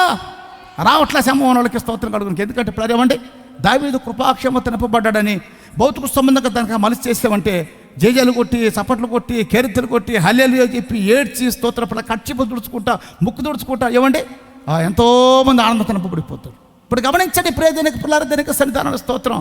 పిల్లలు ఇక్కడ దావీదును కానీ గమనించి చూస్తే పిల్లరా దావీదు వర్ధిల్లును అనే వాక్యం తెలియపరుస్తూ ఉంది. ఇంకా దినవృత్తాంతంలో మొదటి గ్రంథము 17వ అధ్యాయము 7, 8, 9 వదిలేసి 10, 11, 13 పిల్లరా వచనాల వరకు మనం కానీ గమనించి చూస్తే అక్కడ గమనించాలి. ఏమంటే ఆ ఒక్కసారి ఆ వచనాలు చదువుతారయ్యా దయచేసి అనుకోకుండా. నీ జీవిత దినములు తీరి ముందు 7 నుంచి చదువయ్యా. 7 నుంచి చదువు. కావున నీవు జాగ్రత్తగా ఆలకించారు పిల్లలు. కావున నీవు నా సేవకుడైన దావీదుతో చెప్పవలసిందేమనగా సైన్యములకు అధిపతి యెహోవా ఈ ప్రకారముగా సెలవిచ్చుచున్నాడు. నీవు నా జనులైనటువంటి ఇశ్రాయేలీయుల మీద అధిపతివై ఉండునట్లు గొర్రెల వెంబడి తిరుగుచున్న నిన్ను జాగ్రత్తగా ఆలకించాలా. గొర్రెల వెంబడి తిరుగుతున్నప్పుడు నిన్ను గొర్రెల దొడ్డి నుంచి తీసుకొని నీవు వెళ్ళిన చోటనెల్లా జాగ్రత్తగా పిల్లవండి నీ వెళ్ళిన చోటనెల్లా నీకు తోడుగా ఉండి జాగ్రత్తగా పిల్లవండి నీకు తోడుగా ఉండి ఒకటి నిన్ను ద్వేషించిన వారిని నీ ముందర నిలవనీయక నిర్మూలన చేసి 2 లోకములోని గనులకు కలిగి ఉన్నటువంటి పేరు వంటి పేరు నీకు కలుగజేసి 3 మరియు నేను నా జనులైన ఇశ్రాయేలీయుల కొరకు ఒక స్థలము ఏర్పరిచి వారిని నాటుదును వారు మరి తిరుగులాడక తమ స్థానమునందు కాపురముందురు పూర్వమందు జరిగినట్లును నా జనులైన ఇశ్రాయేలీయుల మీద నేను న్యాయాధిపతులను నిర్ణయించిన కాలం మొదలుకొని జరుగుచూ వచ్చినట్లును దుష్టులు వారిని ఇక శ్రమ పెట్టకుందురు నీ పగవారందరినీ నేను అణిచివేసేదను. ఇదియుగాక యెహోవా నీకు సంతతి కలుగజేసి నీకు తెలియజేసి నీ జీవిత దినములు తీరి నీ పితరుల యొద్దకు నీవు చేరినప్పుడు నీ కుమారుల వలన కలుగు నీ సంతతిని నేను స్థాపన చేసి అతని రాజ్యమును స్థిరపరిచి అతడు నాకు ఒక మందిరమును కట్టించును. అతని సింహాసనము నేను నిత్య స్థాపన చేసేదను. అతనికి తండ్రినై ఉందును. అతడు నా కుమారుడై ఉండును. నీకంటే ముందుగా ఉన్న వారికి నా కృపను చూపుట మాననట్లుగా అతనికి నా కృప చూపుట మానను. ప్రేపల ఇక్కడ మనకి ఇంచుమించు 7 రకాల ఆశీర్వాదాలు కనపడుతున్నాయి. ఎందుకు కనిపిస్తున్నాయండి? 7 రకాల ఆశీర్వాదాలు మనకు కనపడుతున్నాయి. ఈ 7 రకాల ఆశీర్వాదాలు ప్రియజనక జనం ఎవరు కోల్పోయారయ్యా అని అంటే మొట్టమొదటిగా ఏదైనా తోటలో స్తోత్రం సృష్టించబడిన దేవునికి సన్నిధిలో ఆదాము హవ్వలు కోల్పోయారు. దేవుని యొక్క సన్నిధిలో ఆదాము హవ్వలను దేవుడు సృష్టించినప్పుడు వారిని 7 రకాల ఆశీర్వాదాలతో నింపాడు. దేవునికి పోలిక, దేవునికి స్వరూపిత, దేవునికి మహిమ, నిత్య జీవము, ఫలింపు, అభివృద్ధి, ప్రియజనక జనమ గమనించని స్తోత్రం, జై జీవితం అనేటువంటి 7 రకాల ఆశీర్వాదాలతో ఆదాము హవ్వలని ప్రభు నింపి పెడితే వీళ్ళు ఏం చేశారంటే అపవాదిక మాట విని 7 రకాల ఆశీర్వాదాలు 7 రకాల శాపాలుగా మార్చుకుంటే వాళ్ళు కోల్పోయినటువంటి 7 రకాల ఆశీర్వాదాలు దావీదు పొందుకున్న అట్లుగా మనకి తెలియపరచబడుతుంది. ఆడ పోగొట్టుకున్న 7 రకాల ఆశీర్వాదాలు ఇక్కడ పొందుకున్న 7 రకాల ఆశీర్వాదాలు పిల్లలు చూపిస్తూ ఉంది. గమనించండి, దావీదు కృపాక్షేమం నింపబడ్డాడు అనే పదమునకు అర్థం ఏమిటంటే దేవుని చేత ఎన్నిక చేయబడ్డాడు, దేవుని చేత కోరుకోబడ్డాడు. దానికి ముందు సింహాన్ని ఎలుగుబంటిని జయించాడు. ప్రియజనక జన్మ ఆ తదుపరి ప్రజలను గమనించండి, ఆత్మలో వర్ధలడం ప్రారంభించాడు, దేవుని చేత దీవించబడ్డాడు. ఆదమములు పోగొట్టుకున్న 7 రకాల ఆశీర్వాదాలని ఇక్కడ దావీదు మళ్ళీ తిరుగు పొందుకోవడం జరిగింది. ప్రియజనక జన్మ హల్లెలూయా, శబ్దం గట్టిగా హల్లెలూయా, సంతోషంగా హల్లెలూయా. చివరికి ప్రియజనక జన్మ గమనించండి, సమూయేలు రాసిన 2వ గ్రంథం 5వ అధ్యాయం స్తోత్రం మనం కానీ గమనించి చూస్తే దావీదంట సియోను కోటను పట్టుకొని అందులో కాపురం పెట్టి ఆ సియోను కోటకి దావీదు పురము అని పేరు పెట్టుకున్నట్టుగా దీనికి వాక్యం తెలియపరుస్తుంది. స్తోత్రం. సియోను అంటే అర్థం ఏమిటంటే 132:14 కీర్తన ప్రకారంగా 132:14 వచ్చిన కీర్తన గ్రంథం ప్రకారంగా, ఇదిగో యెహోవా సియోనును కోరుకుని ఉన్నాడు, తనకు నిత్యమైన స్థలముగా ఏర్పాటు చేసుకుని ఉన్నాడు, ఇదే నేను కోరుకున్నటువంటి స్థలము, ఇక్కడనే నేను నివాసం చేసేదను అని ప్రియజనక జన్మ స్తోత్రం దీనికి వాక్యం తెలియపరుస్తుంది. ఎవరూ సమీపింపరానటువంటి తేజస్సులు వసిస్తున్న బట్టి ఆ దేవుని యొక్క సన్నిధిలో గమనించడం, దావీదు కూడా ప్రవేశించగలిగే కృపని దేవుడు అతనికి ఇచ్చాడు. వాస్తవానికి పాత్రబద్దల పరిశుద్ధులు సియోనికి వెళ్ళరు, కానీ ప్రియజనక జన్మ అక్షరార్థంగా స్తోత్రం మనకి కనపడుతున్న సియోనికి అతను వారసుడిగా దేవుడు అతన్ని మార్చిపోయాడు. అంటే దేవుడు కోరుకున్న స్థలంలో అతను కూడా ఉండులాగున. హల్లెలూయా, వాక్యం చెప్తుంది కదండి, నేనుండు స్థలంలో మీరు కూడా ఉండులాగున అని చెప్పిన రీతిగా మీరు గమనించాలి. మీ హృదయ పంతనంగా కలవరపడనివ్వకండి. ఇదిగో నేను వెళ్ళి మీకు స్థలమును సిద్ధపరిచి ఎల్లప్పుడూ మీరు నాతో కూడా ఉండే నిమిత్తమై స్తోత్రం కలుగును కాక. హల్లెలూయా, అర్థమవుతుందండి? ఎల్లప్పుడూ నాతో కూడా ఉండే నిమిత్తమై అని వాక్యం తెలియదు. ఈ బ్యాటరీలు అయిపోయినాయి. ఎల్లప్పుడూ నాతో కూడా ఉండే నిమిత్తమై అని వాక్యం మాట్లాడుతూ ఉంది. స్తోత్రం. అది అపోస్తులకి ఇచ్చినటువంటి వాగ్దానం. అందరూ దేవునితో కూడా ఉండరు. అది గమనించండి. ఇప్పుడు దావీదు మరి సియోను పురమును పట్టుకొని కాపురం పెట్టేట్టుకు దీనికి వాక్యం మాట్లాడుతూ ఉంది. ఇంకేం చెప్తాం దావీదు గురించి? దావీదు గురించి రాత్రంతా చెప్పుకుంటూ పోయినా ప్రియజనక జన్మ సమయం మనకి సరిపోదు. మొత్తానికి దావీదు కృపాక్షేమం తినపబడినట్టుగా దానికి వాక్యం తెలియపరుస్తూ ఉంది. ఇంకొక ఇద్దరు గురించి కృప పొందుకున్నటువంటి వ్యక్తుల గురించి, ఇంకొక ఇద్దరు వ్యక్తుల గురించి ఊరిక టచ్ చేసుకుని తర్వాత మనం ముందుకెళ్దాం. చూడండి, పరిశుద్ధ గ్రంథాల బైబిల్లో నుంచి ఆదికాండం 24వ అధ్యాయం 27 వచ్చి చదవండి. ఆదికాండం 24:27. ఆదికాండం 24:27. ఆదికాండం 24:27. అయ్యగారు త్వరగా. ఆదికాండం 24:27. ఆ మనుష్యుడు తన తలను వంచి యెహోవాకు మొక్కి అబ్రహామును నా యజమానుని దేవుడైన యెహోవా స్తుతింపబడును గాక. ఆయన నా యజమానుడికి కృపను సత్యమును చూపుట మానలేదు. హల్లెలూయా. అందరు తరకాల పైకెత్తండి పిల్లరా. ఇక్కడ ఎలీయజరు అంటున్నాడు. ఎవరితో అంటున్నాడు? పద్దనారాంకి వెళ్ళి రెబ్కా యొక్క తల్లిదండ్రులతో, అన్నతో, లాబాంతో మాట్లాడుతున్న మాట ఏంటంటే, నా యజమానుడికి దేవుడు కృపను సత్యమును చూపటము మానలేదు అని ఎవరి గురించి చెప్తున్నాడు? పిల్లరా క్షమించాలి, అబ్రహాం గురించి మాట్లాడుతున్నాడు. అబ్రహాం కుమారుడు అయినటువంటి ఇస్సాకుకి భార్యను తీసుకుని వచ్చి నిమిత్తమై వెళ్ళినటువంటి ఎలియాజరు మరి వాళ్ళతో చెప్తున్న మాట ఏంటంటే, నా యజమానుడికి దేవుడు కృపని సత్యమును చూపుట మానలేదు అంటున్నాడు. ఇప్పుడు దావీదు క్షమించాలి, ఇప్పుడు అబ్రహాముకు దేవుడు కృపణి సత్యమును కనపరిచాడు, కృపణు సత్యమును చూపించడం మానలేదు.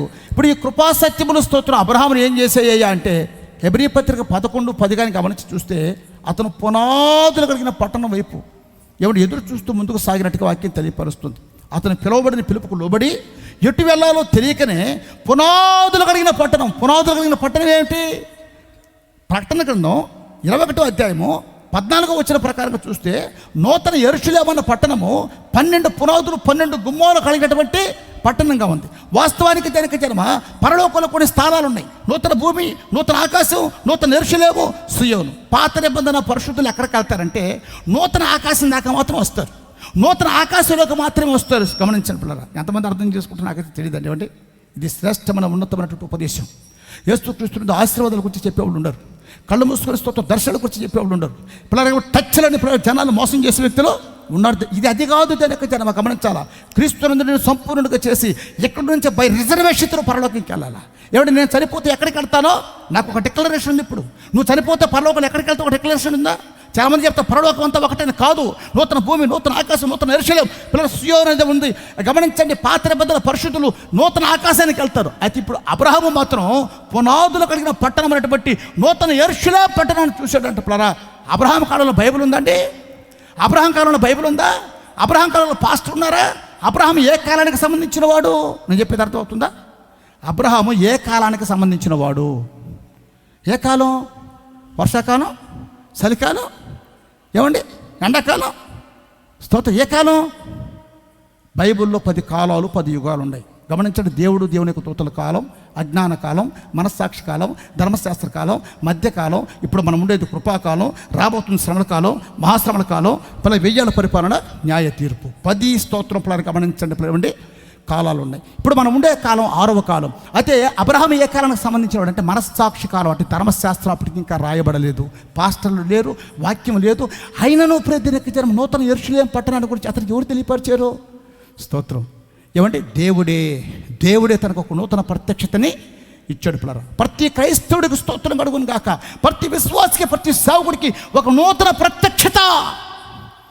అర్థమవుతుందండి? ప్రత్యక్షత లేకపోతే ఒక దేవునికి దర్శనం, స్తోత్రం, కళ్ళు పుసుకునేది కాదు, నిద్రపోతకనేది కాదు. దేవునికి వాక్యం నుంచి ఒక దర్శనం కనుక కలగకపోతే ఎప్పుడైతే జన్మ గమనించండి. హల్లెలూయా. ఏమండి, నేను ఒక చిన్న సమస్య ఏర్పడింది. ఈ సమస్య మధ్యలో కలవరపడుతూ ఉన్నా. ఈ సమస్య మధ్యలో కలవరపడుతున్నప్పుడు వెంటనే దీనికి స్తోత్రం వాక్యం కనపడుతుంది. భయపడకముందే నీకు కేడమను, నీ బహుమానం అత్యధిక మోగును అంటున్నాడు. హల్లెలూయా. వాక్యమైన దేవుడు ప్రియజనక జన్మ గమనించండి. దేవునికి కృప ఏం చేస్తుందంటే నీకు అనుదినము ఒక నూతనమైన దైవికమైన ప్రత్యక్షత ఆ దేవునికి ఆనంద సంతోషాలతో నిన్ను నింపుతుంది. ఆదికాండం 6:8 కానీ గమనించి చూస్తే నోవహు కూడా కృప పొందాడంట. ఆ కృప ఏం చేసిందంటే అందరి స్తోత్ర పిల్లలు గమనించాలి. దేనికి ఒగ్గర్తుతో అంతరించిపోతుంటే ఆ ఒగ్గర్తు నుంచి స్తోత్రం నోవహు కుటుంబాన్ని కాపాడింది. ఇవన్నీ కృపాక్షేమాలకి సాదృశ్యం పిల్లరా.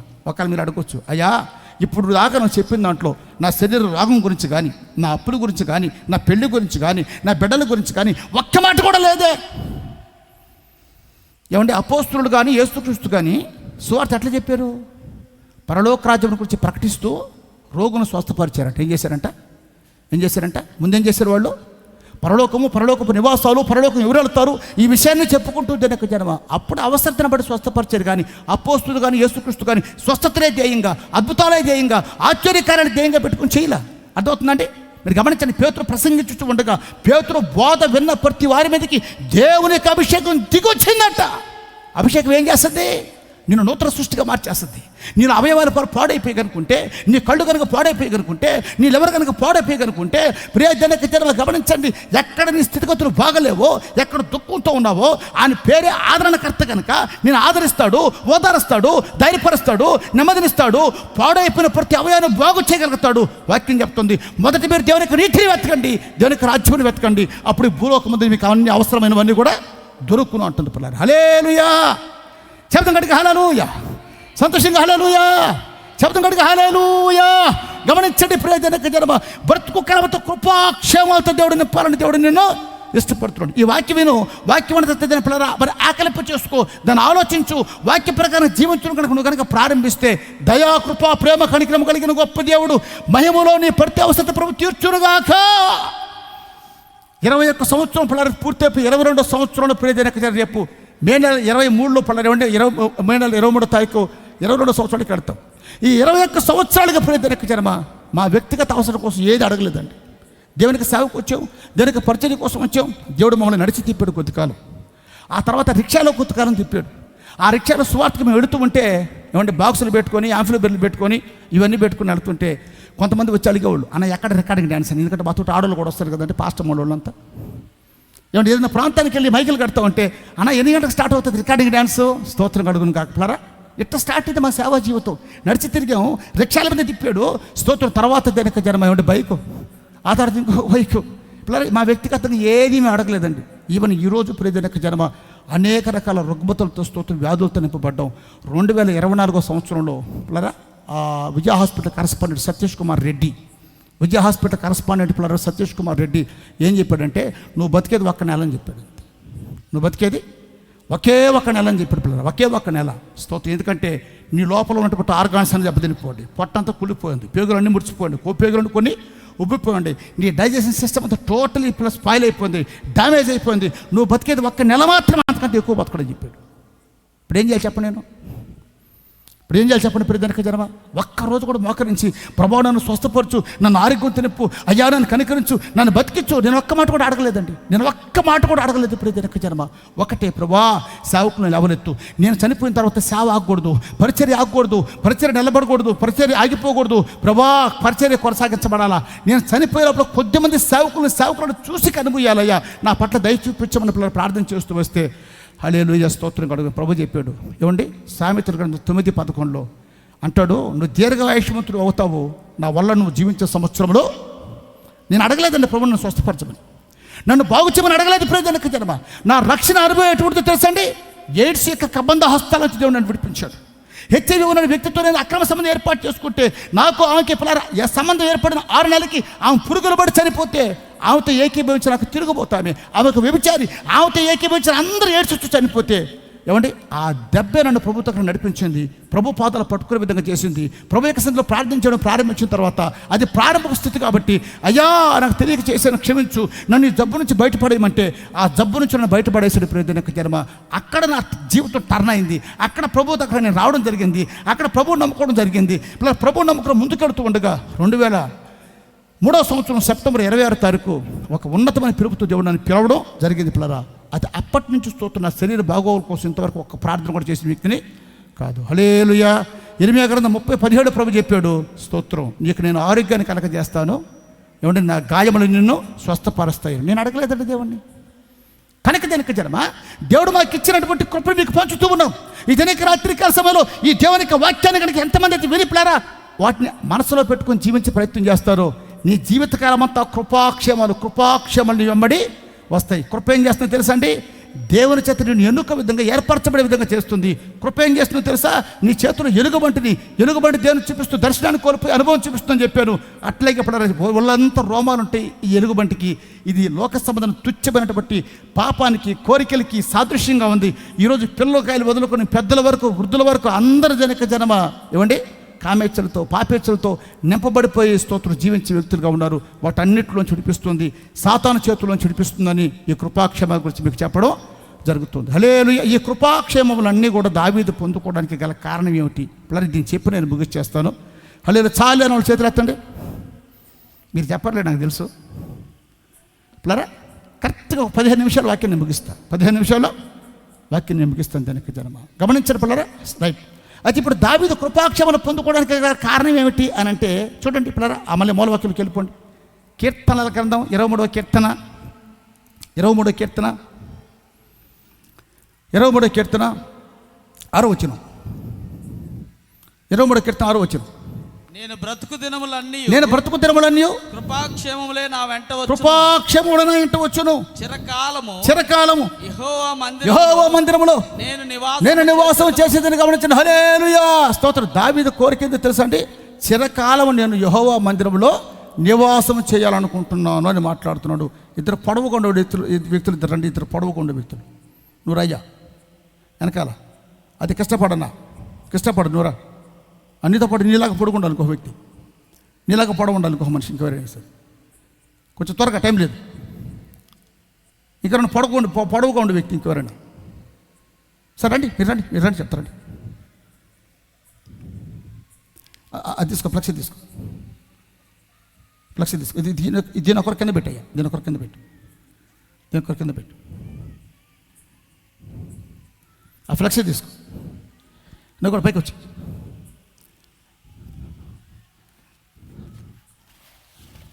పట్టుకో. నువ్వు ట్రా, పక్క పట్టుకో. వాళ్ళకి కనపడేట్టు పెట్టండి. ఇప్పుడు చదవన్నా, వాక్యం చదవన్నా. నేను బ్రతుకు దినములన్నీ ఇంకొకరు వెనకబడి మీరు, నేను బ్రతుకు దినములన్నీ కృపాక్షేమములే నా వెంట వచ్చును. దావీదా, నీ ఎంట కృపాక్షేమలు ఎందుకు వస్తున్నాయి అని అంటే గమనించబడాలి. చదవజా. చిరకాలము యెహోవా మందిరంలో నేను నివాసము చేసేదను అంటున్నాడు పిల్లరా. ఏమంటే ఎక్కడ నివాసం చేస్తానంట? ఏమంటే మనం ఎక్కడ నివాసం చేయాలనుకుంటాం?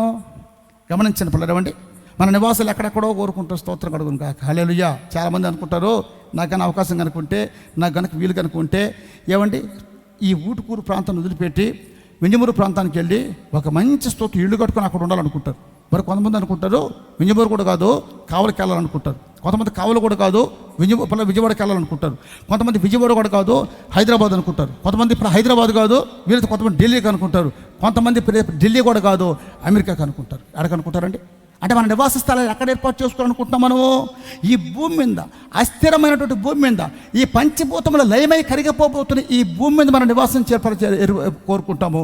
అయితే ఇక్కడ దావీదు అంటున్నాడు, చిరకాలము స్తోత్రం కృపాక్షమలు నేను పొందుకోవాలంటే నేనేం చేయాలనుకుంటున్నానంటే చిరకాలం నేను యెహోవా మందిరంలో జీవించాలనుకుంటున్నాను అంటున్నారు. గమనించండి స్తోత్రం. అయితే ఇప్పుడు ఇంతకీ దావీదు మందిరంలో నివసించాలని కోరుకున్నాడు కదండి. ఏ మందిరం అది? ఏ మందిరంలో జీవించాలని కోరుకున్నాడు? గమనించండి ప్రియదేనికి జనం. ఒకవేళ మీకు డౌట్ రావచ్చు, ఇప్పుడు ఎన్ని మందిరాలు ఉన్నాయా అని, ఎన్ని మందిరాలు ఉన్నాయి అని పరి మీకు డౌట్ రావచ్చు. చూడండి పిల్లలు, లేఖనం నుంచి కొద్ది నిమిషాలు మనం వాక్యం చూసుకొని మనం ముగించుకుందాం. కీర్తనల గ్రంథము 26వ కీర్తన, కీర్తనల గ్రంథము 26వ కీర్తన 5వ వచనం. దుష్టుల సంఘము జాగ్రత్త ఆలకించాలా స్తోత్రం. ఏమండి ఇదంతా వాక్యం ఇది. అదే దావీదు భక్తుడు అంటున్నాడు, దుష్టుల సంఘము నాకు అసహ్యం అంటున్నాడు. అటు దుష్టుడు కూడా సంఘం కడుతున్నాడు. హెబ్రీ పత్రిక 11వ అధ్యాయం 23వ వచనం. హెబ్రీ పత్రిక 11వ అధ్యాయం, క్షమించాలి, హెబ్రీ పత్రిక 12వ అధ్యాయము 21, 22, 23 వచనాలు చదవండి. హెబ్రీ పత్రిక 12వ అధ్యాయము 22, 23 వచనం. కొంచెం స్పీడ్గా ఉండాలన్నా, కొంచెం స్పీడ్గా ఉండాలి. హెబ్రీ పత్రిక 12వ అధ్యాయము 22, 23 వచనాలు. అప్పుడైతే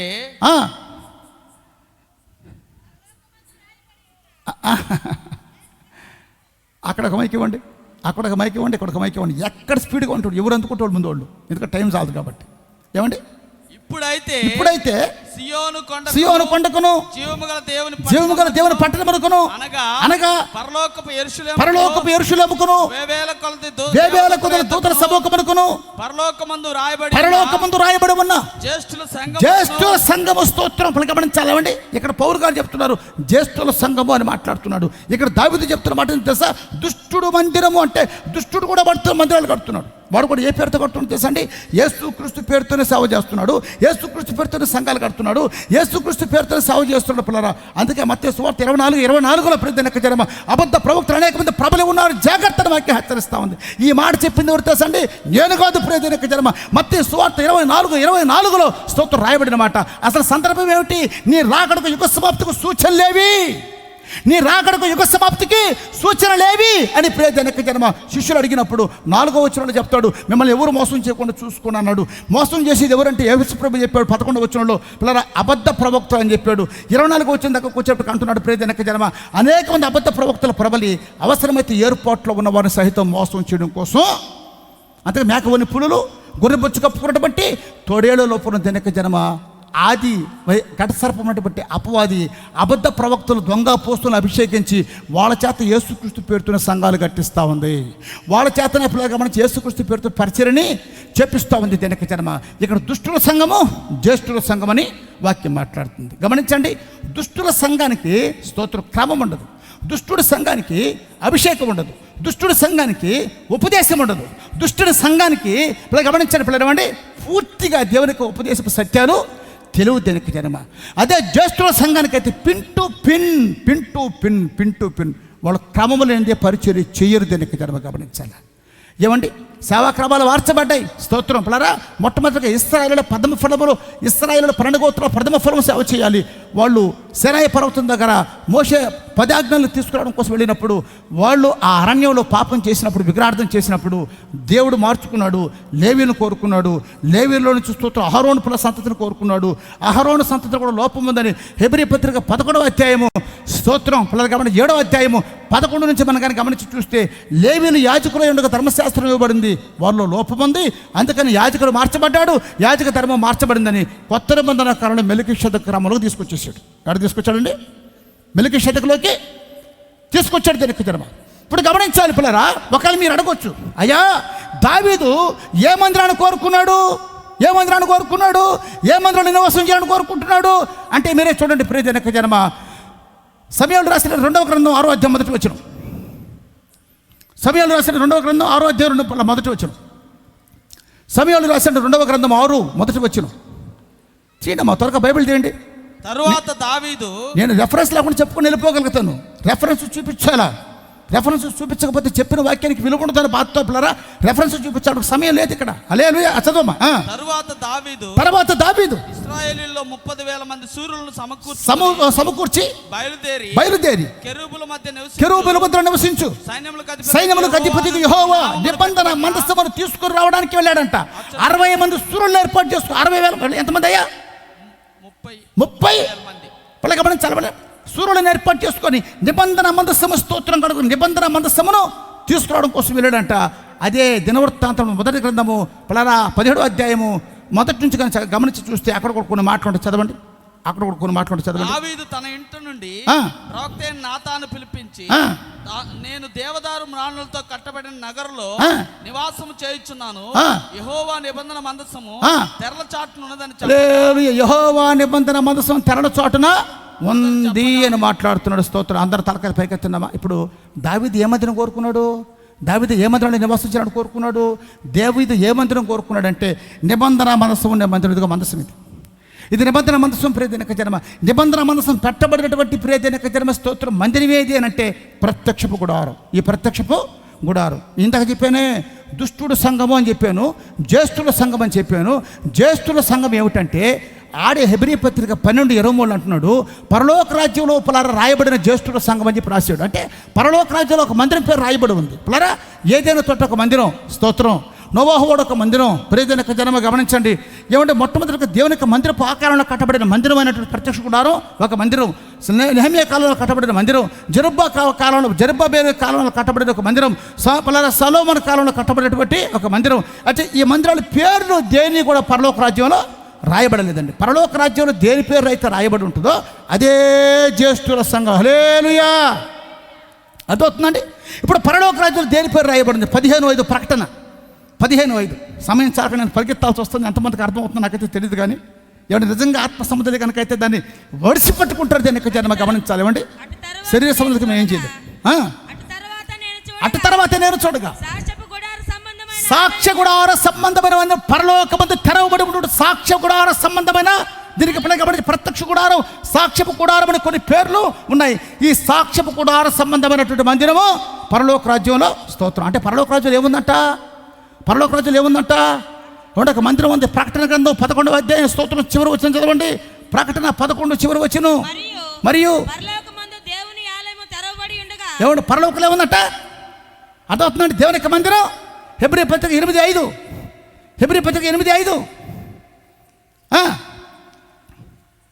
స్పీడ్గా ఉండాలా. మోషే గుడారం అమర్చబోయినప్పుడు కొండ మీద నీకు చూపబడిన మాదిరి సమస్తము చెడుకు జాగ్రత్త పడమని దేవుని చేత హెచ్చరించబడిన వాడే. ఎందుకంటే ఈ యాజకులు పరలోక సంబంధం వస్తువులకు ఛాయారూపకమైన మందిరమునందు సేవ చేసిరి అని పిల్లలు హెబ్రీ పత్రికలో కూడా రాయబడిన మాట ఏంటంటే, పిల్లలు గమనించండి. ఇది పాత నిబంధన కాలంలో, మోషే కాలంలో ఐగుప్తు నుంచి ప్రజలు బయటకు వచ్చిన తర్వాత సేనా అరణ్యంలో కట్టించినటువంటి మందిరము ఎవరి ద్వారా కట్టబడింది? మోషే ద్వారా కట్టబడింది. ఈ మందిరం కట్టడానికి ముందు దేవుడు ఏం చేశాడంటే సేనాయ పర్వతం మీదకి తీసుకుని వెళ్ళి సేనాయ పర్వతం మీద పరలోక దర్శనం పిండి చూపించాడు. చూపిస్తూ మోషే చేత దీన్ని రాయించాడు. పిల్లలు అందుకే హెబ్రీ పత్రిక గ్రంథకర్త అంటున్నాడు 8:5 పరలోకమందు స్తోత్రం. పిల్లలు నువ్వు చూసిన మాదిరి ప్రకారం సమస్తం చేయుటకు జాగ్రత్త పడు. ఎందుకంటే ఈ యాజకులు పరలోక సంబంధమైనటువంటి వస్తువులకు ఛాయారూపం, అంటే నిజ స్వరూపము పరలోకంలో ఉంది. పిల్లరా పరలోక సంబంధ వస్తువులకు ఛాయారూపకమైనటువంటి మందిరమునందు సేవ చేసి, అంటే దీని నిజ స్వరూపం పరలోకంలో ఉంది, దానికి ఛాయగా భూలోకంలో దీన్ని నువ్వు కట్టాలని మోషే చేత దేవుడు స్తోత్రం ఈ మందిరాన్ని కట్టించాడు. ప్రియదేనక జనమ. హల్లెలూయా. అందుకనే పరలోకంలో ఒక మందిరం ఉన్నట్టుగా దేనికి వాక్యం తెలియపరుస్తూ ఉంది. అయితే ఇంకొక విషయం కూడా చదవండి, నేను ముందుకెళ్ళిపోతాను. ప్రకటన గ్రంథం 13వ అధ్యాయం 6వ వచనం. ప్రకటన గ్రంథం 13:6. ప్రకటన 13:6. కనుక దేవుని దూషించుటకును అమ్మ జాగ్రత్త కలిగించాలా. దెయ్యమంట, ఆది మహాగణసత్వం అంట, అబద్ధ ప్రవక్త అంట. ఏమండి ఒకటి దేవుని దూషిస్తూ ఉందంట. ఎందుకు? యేసయ్య భూలోకంలో రాకమునుపు అది దేవునిగా అనేక రకాల రూపాలు, అనేక రకాల ఆకారాల్లో మన్నన పొందుకుంటూ, ఆరాధన పొందుకుంటూ, జేజేలు కొట్టించుకుంటా ఉంది ప్రజలారా. ఎప్పుడైతే యేసయ్య వచ్చాడో దైవత్వపు పరిపూర్ణత గుర్తెరిగారు. అందుకని స్తోత్రం. పిల్లలు గమనించండి, దేవుని తిడతా ఉంది. ఆయన నామమును ఏమండి ఆయన నామం అంటే దేవుని యొక్క స్వభావాన్ని, అంటే ఇది దేవుని పేరుతో చలామణి, దీని స్వభావం వేరు. కానీ దేవుని స్వభావం వేరు. ఇది కూడా దేవుడిగా చలామణి అవుతుంది, కానీ దీని స్వభావాలు దుష్ట స్వభావాలు దేవుడిగా చలామణి అవుతున్నట్టు పిల్లవండి. దెయ్యం ఈ భూలోకంలో దేవతగా చలామణి అవుతుంది, దాని స్వభావాలను దుష్టమైన స్వభావాలుగా ఉన్నాయి. అర్థమవుతుందండి? దేవుని స్వభావము పరిశుద్ధమైనదిగా ఉంది, అందుకని ప్రజలు గుర్తెరుగుతున్నారండి. దేవుని దూషిస్తూ ఉంది, దేవుని యొక్క నామాన్ని స్వభావాన్ని దూషిస్తూ ఉంది. ఆయన గుడారమును చూశారండి, దేవుని దూషించింది, ఆయన నామాన్ని స్వభావాన్ని దూషించింది. ఇదేం చేసింది? దాన్ని కూడా తిరుగుతుందంట. గుడారం ఉంటే అదే కదన్నా, గుడారం ఉంటే అదే కదా, దీన్ని తిరుగుతుందంట. ఈ గుడారాన్ని తిరుగుతూ ఉందంట. ఎందుకు తెలుసా అండి? పిల్లలు గమనించండి, ఇది కనుక ఉంటే నిజమైన దేవుని సేవ ప్రజలకు అర్థమైపోతుంది. అందుకని ఇది నాశనం అయిపోవును కాక, ఇది పాడైపోవును కాక, ఆ బోధ చెప్పేవాడు లేకుండా పోవుదురు కాక, ఆ బోధ చెప్పేవాడు చచ్చిపోదురు కాక ప్రజల యొక్క జన్మ ఏ ఇంద్ర ఇదంతా మాకు తలకాయ నొప్పా. పోయి పోయి పోయి ప్రభాకర్ స్తోత్రం యాడ్ చేసుకొచ్చుండే ఏమండి పిల్లలు ఇవ్వండి. మీరు గమనించాలి ప్రజల యొక్క జన్మ. ఈ కోట అయిపోయిన తర్వాత ఎంతమంది తిడతారు ప్రభాకర్? అందుకు ప్రభాకర్ పాస్ లేచి వెళ్ళిపోయినటువంటి ముందుగానే లేడు. ఇక్కడ ఎక్కడ చూడండి, ప్రభాకర్ పాస్ చిట్టిది బలం వండెక్కించరు కదా, పోయిపోయా. ఏమండి? నిజమే ప్రజల యొక్క జన్మ గుడారాన్ని కూడా దూషిస్తుందంట. ఎందుకంటే ఇక్కడికి వస్తే నిజమైన దేవునికి సేవ పరిచయం ఎటువంటిదో ప్రజలకు అర్థమైపోతుంది. హల్లెలూయా. కనుక గమనించిన పిల్లరా, దావీదు నివాసించాలనుకున్న కోరుకున్న మందిరం ఏందో తెలుసండి? దుష్టుడు సంఘం కాదు ప్రియజనక జన్మ, అది జ్యేష్ఠుల సంఘం. గమనించండి. అయితే ఇప్పుడు ఈ మందిరం ఎప్పుడు కట్టబడింది? మోషే కాలంలో. ఇంచుమించు పిల్లలు నేనేమనుకుంటున్నానంటే, భూమి ఆకాశములు పుట్టినటువంటి స్తోత్రం హల్లెలూయా 1500 సంవత్సరాల తర్వాత, అంటే క్రీస్తుకు పూర్వం 2500 సంవత్సరాల క్రితం మోషే కాలంలో స్తోత్రం కట్టించినటువంటి మందిరం. అంటే టోటల్గా మోషే కాలానికి, అంటే ఎప్పుడారా గమనించండి, ఈ కొత్త నిబంధన కాలానికి ముందు స్తోత్రం 4000 సంవత్సరాలని, కొత్త నిబంధన కాలం నుంచి 2000 సంవత్సరాలని ప్రజలు లెక్కేశారు. అయితే పాత నిబంధన కాలంలో 1500 సంవత్సరాలు జరిగిన తర్వాత, అంటే 4000కి 1500 తీసేస్తే 2500, ఈ యొక్క 2000, 4500 సంవత్సరాల క్రితం మోషే చేత కట్టించినటువంటి ఈ మందిరం గురించి పౌలు గారు ఏమంటున్నారు? 9:9 చదవండి. హెబ్రీ పత్రిక 9:9. హెబ్రీ పత్రిక 9:9. హెబ్రీ పత్రిక 9:9. ఏమంటే ఇది రికార్డు కూడా అవుతుంది, మీరు మళ్ళీ చూడవచ్చు, వీరైతే ప్రశ్నించవచ్చు.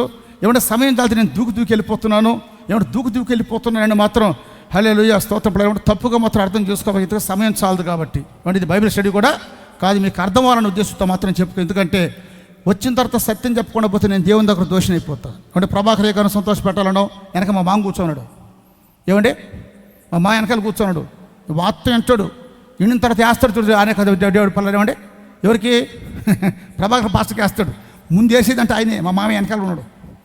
దేవుడు ఫస్ట్ ఇప్పుడు నడిపించాడు చూడండి. మా మామయ్య దేనికి జన్మ స్తోత్రం కడుగును కాక. అర్థం పచ్చారా? నాకు ముందు శత్రువు మా మామయ్య, స్తోత్రం కడుగును కాక. ఏమంటే అందుకోసం ఆయన కోసం బొమ్మ కూడా తెప్పించి వాక్యాలు రెఫరెన్స్లు చూసి చెప్పిస్తున్నా.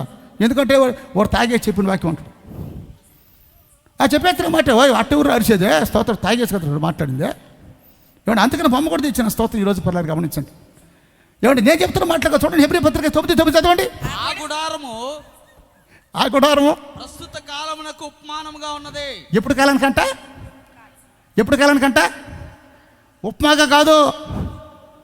ఏమంటే ఉప్మాగా రేపు పొద్దున అంటే ఉప్మా పెడతాడు మీకు. ఉప్మా కాదు, పిల్లలు గమనించాలా. ఏమండి అప్పుడు కట్టబడిన మందిరం అంట ప్రస్తుత కాలమునకు స్తోత్రం ఉపమానంగా ఉంది. ప్రయోజనక జనం గమనించాలా.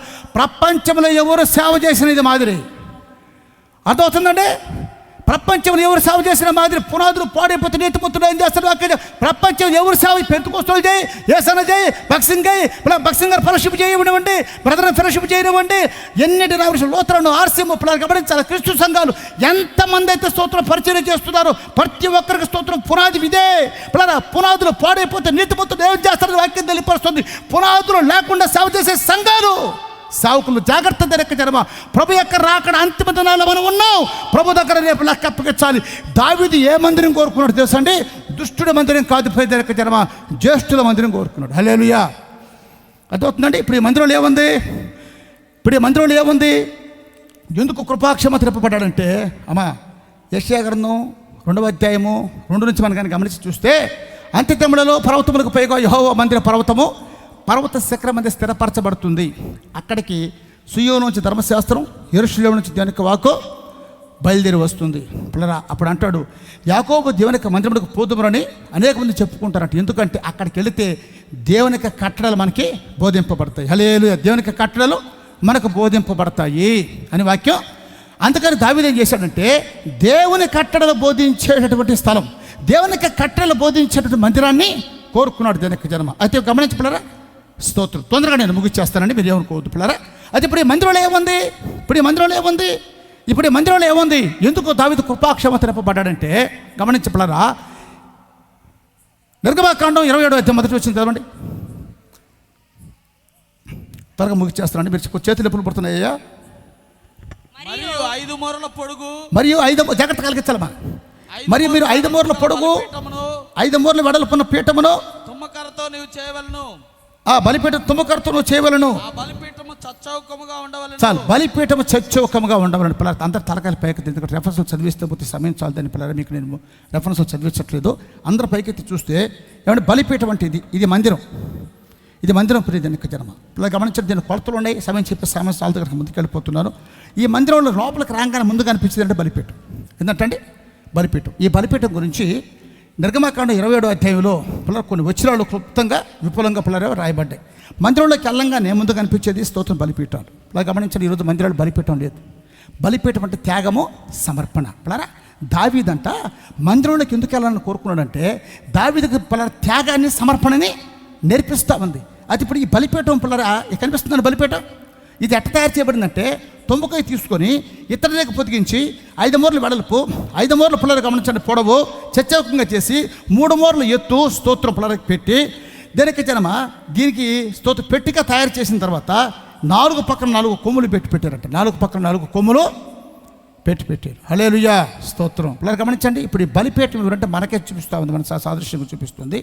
ఈ బలిపీఠం మీద 4 కొమ్ములు దేని చూపిస్తున్నాయంటే అధికారాన్ని చూపిస్తూ ఉంది. ఇది దేని చూపిస్తుంది అంటే పిల్లరా, నీ స్వబుద్ధిని ఆధారం చేసుకొనక నీ సమస్త ప్రవర్తన యందు దేవునికి అధికారానికి అప్పగించుకో. బలిపీఠము అంటే మనమే. బలిపీఠం మీద ఉన్నటువంటి కొమ్ము దేని చూపిస్తుంటే అధికారాన్ని చూపిస్తుంది. మన స్వబుద్ధిని ఆధారం చేసుకునే వ్యక్తులుగా ఉండకూడదు. దావీదు వెంట టోటల్గా ఓవరాల్గా కృపాక్షేమాలు రావడానికి గల కారణం ఏంటంటే దావీదు తన స్వబుద్ధిని ఆధారం చేసుకునేవాడు కాదు. అర్థమవుతుందంటే మనందరం చదువుతూ ఉంటాం ఏమని పిల్లలు గమనించాలి, దావీదు దేవుని దగ్గర విచారణ చేయకుండా పిల్లలు గమని ప్రతిరోజు బయటికి వెళ్ళేవాడు కాదు. ఒకే ఒక్కరోజు దేవుని దగ్గర విచారణ చేయాలి. ఏం జరిగింది?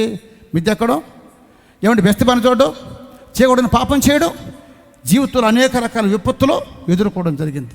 గమనించండి పిల్లరా, ఇప్పుడు దావీద ఎందుకు కృపాక్షేమాలు ఎంట వస్తున్నాయంటే నేను జ్యేష్ఠుల సంఘంలోకి అడుగు పెడుతున్నాను. ఆ జ్యేష్ఠుల సంఘం నాకు ఏమి నేర్పిస్తున్నారంటే ప్రియ జనక జన్మ గమనించండి, నీవు నీ స్వచ్ఛం చేసే వ్యక్తిగా ఉండకూడదు. నీ సమస్త ప్రవర్తన యందు దేవునికి అధికారానికి అప్పగించుకోవాలి. నీ నిద్ర, నీ పడక, నీ వస్త్రం, నీ కదలికలు, నీ నోటి మాటలు అన్నీ దేవుని చిత్తానుసారంగా ఉండాలి.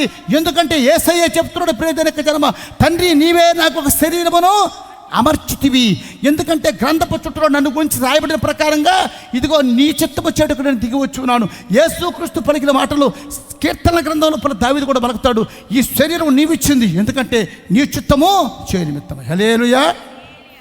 మీరు ఏమనుకోవద్దండి పిల్లరా, దేవుడు ప్రేరేపిస్తున్నాడు. స్తోత్రం కలుగును కాక. దేవుడు మనిషికి 4 రంధ్రాలు పెట్టాడు. ఎన్ని పెట్టాడండి? పురుషులకి స్త్రీలకి సమానంగా పెట్టాడు కదా, అంతే కదండి. గాలి పీల్చుకోవడానికి ముక్కులు, వినడానికి చెవులు, మాట్లాడడానికి నోరు, చెమటడానికి శాత గ్రంథులు, పిల్లలు ఇంకా కొన్ని పిల్లలు 4 రంధ్రాలు పెట్టాడు కదండి. ఇప్పుడు ఈ దేహం ఎవరిది చెప్పండి? దేహం ఎవరిది? దేహం ఎవరిదమ్మా? నీదా? ఎవరిది దేహం?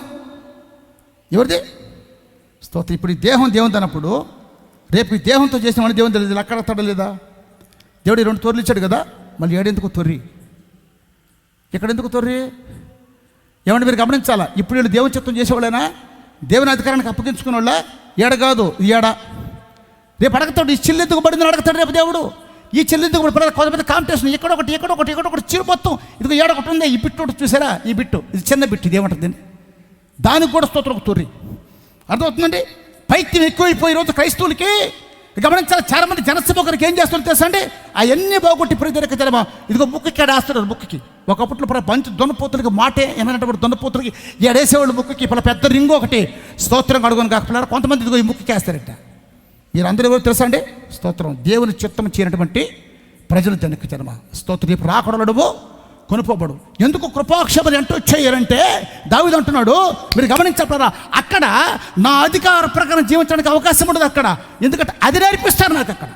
అందుకని దాన్ని నేను నేర్చుకుంటున్నాను కాబట్టి ఇప్పుడు గమనించండి, బలిపీఠ కింద ఏమంటే కొమ్ము పైరు పెట్టుకొని బలిపీఠంలో నేను కింద ఉన్నాను కాబట్టి నా సమస్త ప్రవర్తన దేవునికి అధికారానికి నేను అప్పగించుకుంటున్నాను కాబట్టి కృపాక్షేమతో నేను ఈరోజు క్రైస్తవులు ఎంతమంది దేనికి జరమ గమనించాలి పిల్లలు, దేనికి చిత్తానికి అప్పగించుకోవాలి, ఎంతమంది చేసేదంతా సుచిత్తం ఏమండి, అంత దేవుని చిత్తం అంటారు. మళ్ళీ ఏమంటారండి, ఇక్కడ పిల్లలు 10 రకాల అనుభవాలు ఉన్నాయి. బలిపీఠం దగ్గర ఒక్క బలిపీఠం దగ్గర 10 రకాల అనుభవాలు ఉన్నాయి. నాకు సమయం చాలు పిల్లరా, గమనించండి. బలిపీఠ మీద కొమ్ము ఉంది, స్తోత్రం, ఇది ఆగిపోతా వస్తుంది, నన్ను ఇబ్బంది పెట్టేస్తున్నాను. ఏమండి, బలిపీఠం పైన కొమ్ము ఉంది అంటే నీ సమస్త ప్రవర్తన అధికారానికి దేవునికి అధికారానికి అప్పగించుకోవాలి. రెండోది ఏముందంటే అమ్మా మీరు గమనించాలి పిల్లలు, ఏమండి, గంగాళం ఉంది, ఇత్తడి గంగాళం ముగిచ్చేస్తున్నానండి. చూడండి పిల్లలు, నిర్గమకాండం 37:17 చదవండి. నిర్గమకాండం 37:17, నిర్గమకాండం 37:17, 37 కాదు 30:17 అండి, 30:17, నిర్గమకాండం 30:17, నిర్గమకాండం 30:17. మరి యెహోవా మోషేతో ఇట్లా గనిను, కడుగుకొనుటకు ఇత్తడితో గంగాళం చేయాలి, స్తోత్రం. ఒకటి ఏమంటే దావీదా, నువ్వు నీ సొత్తు కాదు, నువ్వు విలువ పెట్టి కొనబడిన వాడివి, అందుకని నీ సమస్త ప్రవర్తన దేవునికి అధికారానికి అప్పగించుకో నేర్పించిందట మందిరం. అర్థమవుతుందండి. ఈరోజు సంఘాలు ఎవరు నేర్పిస్తున్నారు? ప్రార్థన చేయండి ఆశీర్వాదాలు వస్తాయి, ప్రార్థన చేయండి స్వస్థతలు వస్తాయి, ప్రార్థన చేయండి అవన్నీ వస్తాయి. అయితే నువ్వు ముందు దేవునికి అధికారానికి అప్పగించుకుంటున్నావా? నువ్వు ముందు దేవునికి అధికారానికి ఒక్కొక్కరు సూర్పణక్కల్లా కప్పలు అలంకరించుకుని పాస్టర్లు అట్టే ఉండరు, పాస్టర్లు అట్టే ఉండరు, ఏమంటే స్తోత్రం. విశ్వాసులు కూడా ఒక్కసారి నన్ను ఎవరు పిలవరు, ఇక నాకు తెలిసిన విషయం, నన్ను పిలిచేది ఒక్కసారి, ఆ ఒక్కసారి దేవునికి న్యాయం చేసిపోవాలి. అర్థమవుతుందండి. మీరు అందరూ అనుకోవచ్చు నేను పిలిచిన ప్రభాకర్ పాస్టర్ కాదు పిల్లలు, నేను అనుకుంటున్న దేవుడు నన్ను పంపించాడు. ఎవరు పంపించాడు? మా దేవుడు మాంగద నన్ను తీసుకొచ్చింది, నన్ను తీసుకొచ్చింది ఎవరు తెలుసా? దేవుడు తీసుకొచ్చాడు. హల్లెలూయా. ఎందుకంటే నీకు నాకు దేవుని చిత్తాన్ని నేర్పించడం కోసం. అక్కడంట ఇత్తడి గంగాళం ఉంది. ఏముందంటమా? ఇత్తడి గంగాళం ఎట్లా తయారు చేయబడింది? చూడండి పిల్లలు, నేను ముగిస్తాను అంటున్నా, పాస్టర్ గారు ముగియట్లేదు అంటారు మీరు. 38 నిర్గమకాండం 38:8, నిర్గమకాండం 38:8. గుడారము యొక్క ద్వారమున సేవించవచ్చిన సేవకురాండ్ర అద్దములతో ఇత్తడి గంగాళమును దాని ఇత్తడి పీటను చేసెను. హల్లెలూయా. రాబాయ్ రే నువ్వుట్రా, పరికిరా, లేరా, నువ్వే త్వరగా పాపం ఇబ్బందికరమైన పాపం బిడ్డ, సో సారీ ఏమనుకోబాకరా. గమనించండి, ఏమంటే ఇప్పుడు ఇత్తడి గంగాలం ఎట్లా తయారు చేయబడింది అంటే, ఇత్తడి గంగాలం ఎట్లాగా తయారు చేయబడింది అని అంటే వాక్యం చెప్తుంది. అమ్మా, ఈ మందిరం దగ్గర సావుచెడు కోసం వచ్చిన సావుకురాళ్ళు అంటే ఎవరంటండి? మందిరం దగ్గర సావుచెడు కోసం వచ్చినటువంటి సావుకురాలు. ఇప్పుడు ఇది సావుకురాలు అనుకోసేపు, ఎవడే మగపిల్లని నిలబెట్టి మీరు సావుకురాలు ఎట్లా అనుకోమంటుంటే అనుకోవాలి తప్పదు. ఇక్కడ సిచ్యువేషన్ డిమాండ్ చేస్తుంది, సిచ్యువేషన్ డిమాండ్ కాబట్టి అనుకోక తప్పదు పిల్లలు. ఏమండి, ఇప్పుడు ఈయనే కొద్ది నిమిషాలు సావుకురాలు అనుకోండి. ఇప్పుడు ఈ ఆడ మనిషి అనుకోండి, ఏమంటే మగ మనిషిని తీసేయండి. ఇప్పుడు ఈయన చీర కట్టుకుని వచ్చాడంట. ఏం కట్టుకుని వచ్చాడంట? చీర. అయితే ఇప్పుడు ఈ చీర కట్టుకున్న చీరకి ఏమైనా తెలిసిన అద్దాలు ఉన్నాయంట. ఏమైనా అంటండి? హల్లెలూయా, స్తోత్రం కట్టుకుని కాక. ఏమంటే మీరు గమనించట్లేరా, ఈరోజు క్రైస్తవులు ఒకసారి నేను చర్చి దగ్గర బయటకు వచ్చి మా చర్చి దగ్గర ఫోన్ మాట్లాడుకుంటూ బయట తిరుగుతూ ఉండే, ఆటో వస్తూ ఉంటే పిల్లరా కృతి సౌండ్ తగ్గి ఆటో వస్తూ ఉంటే ఏమండి, ఆ ఆటోలో బిగేలు అంటూ ఉండి, అక్కడ మాకు ఒక పక్క దర్గా ఒకటి ఉంది. ఆ దర్గా కొడుకోళ్ళు సాయిబులు ఎవరు వచ్చిపోతున్నారు అనుకున్నాను. ఎందుకంటే ఆ మల్లెపూలు, ఆ కనకాంబరాలు, ఆ జిగేలు చీరలు, ఆ సెంటు వాసనలు అంతా చూసి 2 ఆటోలు గుమగుమ అంటుంది వాసన. వాళ్ళతో మనకేం పని అని చెప్పి ఎట్లా పోతా ఫోన్ మాట్లాడుకో ఇటు తిరిగి వచ్చినప్పుడు పిల్లరా దుష్టుడు దోషంలో మన చిక్కులు పెట్టు అని చెప్పిన రీతిగా వాళ్ళు అనుకున్న పాస్టర్ మనం చూసేసాడు రోయ్ అనుకొని అందరూ బండి వేసి బయటికి దిగేసారు. వీళ్ళు బయటికి దిగుతుంటే ఎక్కడ దిగుతున్నారు ఏందబ్బా నాకు అర్థం కాలే. మొత్తానికి బయటికి దిగొచ్చారు. బయటికి దిగొచ్చిన తర్వాత వాళ్ళ సాయి చూసంగానే వాళ్ళ వందనాలు చెప్పారు. నాకు కొంచెం తేరుకోలేకపోయా వీళ్ళు ఎవరని. ఆ తర్వాత పిల్లలు తేరుకుని వందనాలు చెప్తే అంత స్తోత్రం క్రైస్తవులు చర్చికి పోయేవాళ్ళే. ఎట్టున్నారు తెలుసా అండి, అందరు దీనికి జనం రికార్డింగ్ డాన్స్కి పోయేవాళ్ళు ఉంటున్నారు, పిల్లలు సినిమాకి పోయేవాళ్ళు ఉన్నట్టున్నారు, లేకపోతే మంచి పెళ్ళిళ్ళకి పోతారు చూసారండి. ప్రకారం ఆ కనకాంబరాలు, ఆ మల్లెపూలు పెట్టుకొని జిగేలు చీరలు కట్టుకొని వైపు ఒళ్ళంతా అద్దాలు స్తోత్రం కట్టుకొని కాక ఒళ్ళంతా అద్దాలు పెట్టుకొని ప్రేదినక్క నేను అడిగి అమ్మ ఎక్కడ ఏ కార్యానికి వెళ్తున్నారు, ఏ పెళ్ళికి వెళ్తున్నారు అని అడిగా. వాళ్ళు చెప్పారు పెళ్ళికి కదా పాస్టర్ గారు, బుచ్చులో స్తోత్రం సభలు జరుగుతుండే, ఆ సభలకు మమ్మల్ని ఇన్వైట్ చేశారు, పోతే ఆటోకి 1000 రూపాయలు ఇస్తారంట. పోతే ఆటోకి ఎంత దైన్యం ప్రియజనక జనమ.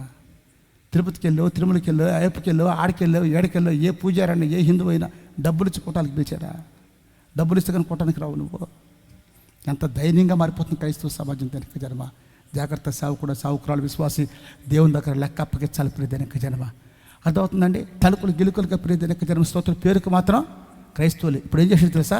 ఈ ఐగుప్తు స్త్రీలు పిల్లలు గమనించండి. ఆ మందిరం దగ్గర సావుజుడి కోసం వచ్చిన సావుకురాల యొక్క చీరకున్న ఇత్తడి అద్దాలనే స్తోత్రం. అయితే వీళ్ళకి ఇత్తడి అద్దాలు ఎక్కడో చూసాయంటే వీళ్ళు 430 సంవత్సరాలు ఐగుప్తులు జీవించారు. ఏమండి 106 కీర్తన 23 వచనంలో వీళ్ళు సహవాసం వాడు చేసి వాళ్ళ క్రియలు నేర్చుకున్నారంట. వీళ్ళ క్రియలు వాళ్ళకి నేర్పించలేకపోయారని చెప్పిన రీతిగా ఐగుప్తిక తత్వం అంతా నేర్చుకొని వచ్చేసారు. ఎవరికప్పుడు మనం లోకంలో ఉన్నాం కదండి, ఆ లోకపు తత్వాలు బావడంలే, ఆడ నేర్చుకొని వచ్చారు. నేర్చుకొని వచ్చినటువంటి వాళ్ళు ఈ తలుకులు మొత్తం బాగా. అందుకని ఏం చేసాడు తెలుసా? మొత్తం అడుగు వచ్చాడు. ఏం చేశాడండి? ఎడెవరు లేరు, సంతోషం. ఎడెవరు అప్పుడప్పుడు తలక కనిపిస్తుంది, కడుక్కుంటున్నాయి అప్పుడప్పుడు కొన్ని పిల్లలేమండి. మొత్తానికి అన్ని వడగొట్టేశాడు.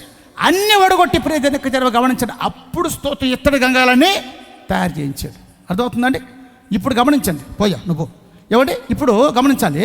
ఇప్పుడు ఇత్తడి గంగలు దేనికి సాదృశ్యంగా ఉందంటే బాప్తిజానికి సాదృశ్యం, లేకపోతే శుద్ధీకరణకి సాదృశ్యం, లేకపోతే క్షమాపణకి సాదృశ్యం. ఇప్పుడు పిల్లరా ఈ కడుక్కోవడానికి ఇక్కడికి వచ్చిన ప్రతి ఒక్కరికి ఏం కనపడుతుందంటే ఈ ఇత్తడి గంగాలంలో తన ప్రతిమ ఎట్లాగుంది అట్టే కనిపిస్తుందంట. అర్థమవుతుందండి. అంటే ఇప్పుడు ఇత్తడి గంగాలను దేని చూపిస్తూ ఉందంటే హల్లెలూయా మన నిజ స్వరూపాన్ని చూపిస్తూ ఉంది. ఎందుకు దావీదు కృపాక్షేమత నింపబడ్డాడంటే దావీదు హృదయం ఎట్టుదో దావీదుకి దేవుని యొక్క మందిరంలో కూర్చోగానే అర్థమైపోతూ ఉంది. ప్రియజనక జనమ గమనించాలి. ఈరోజు సంఘాల్లో స్తోత్రం ఎట్లా ఉందో తెలుసా అండి? మనిషి యొక్క పాపాలు, మనిషి యొక్క స్తోత్రం గమనించాలి. చెడు మార్గాలు ప్రియజనక జనం తెలియపరచబడే విధంగా లేదు ప్రజలారా. అర్థమవుతుందండి. దావీదు ఏ మందిరానికి వెళ్ళాడు అంటే తన నిజస్థితి అంతా తను తెలియపరచబడే మందిరానికి వెళ్ళాడు. దావీదు అక్కడికి వెళితే గంగాళం దగ్గరికి వెళ్ళంగానే తన నిజస్థితి అంతా తనకి కనబడతా ఉంది. హల్లెలూయా ప్రియజనక జనమ. నేను ముగిచేస్తున్నాను, జాగ్రత్తగా ఆలకించండి. తన నిజస్థితిని గుర్తెరిగాడు యోబు, అందుకని అనంతరంగా దీవించబడ్డాడు. ప్రియజనక జనమ గమనించాలి స్తోత్రం. ఎవడు తన నిజస్థితిని గమనించాడు? చిన్న కుమారుడు, అందుకే పోగొట్టుకున్నవన్నీ దక్కించుకున్నాడు. తన నిజస్థితిని గుర్తెరిగాడు. యేసుక్రీస్తు ప్రభుల వారు లోకాన్ని, శరీరాన్ని, పాపాన్ని జయించాడు.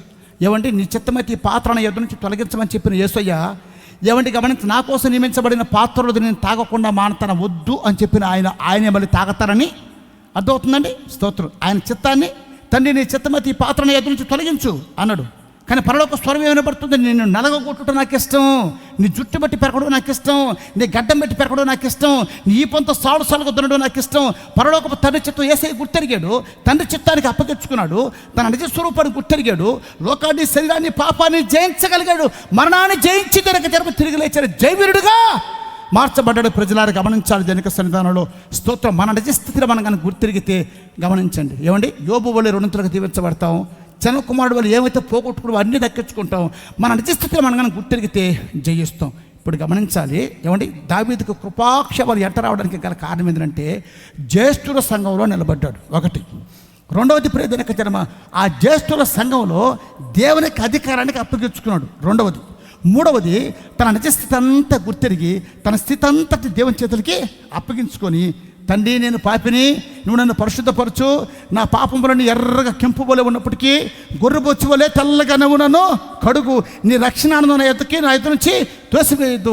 అయ్యా నేను తల్లి కడుపు నుంచి పాపంలో పుట్టినవాడును, నా పాపమును కడగమని తన నిజస్థితిని ఒప్పుకున్నాడు. దీనికి అతిక్రమాలు దాచిపెట్టు వారు వర్ధలరు, వాటిని ఒప్పుకొని విడిచిపెట్టిన వారు దేవునికి కనికరాన్ని పొందుకుంటారని చెప్పిన రీతిగా మరి యోబు క్షమించాలి. దావీదు దేవునికి కృపా కనికర కటాక్షాలు పొందుకున్నట్టుగా వాక్యం తెలియపరుస్తుంది. హల్లెలూయా. కనుకపులారా నీ బ్రతుకు కాలం అంతా చుట్టేసింది.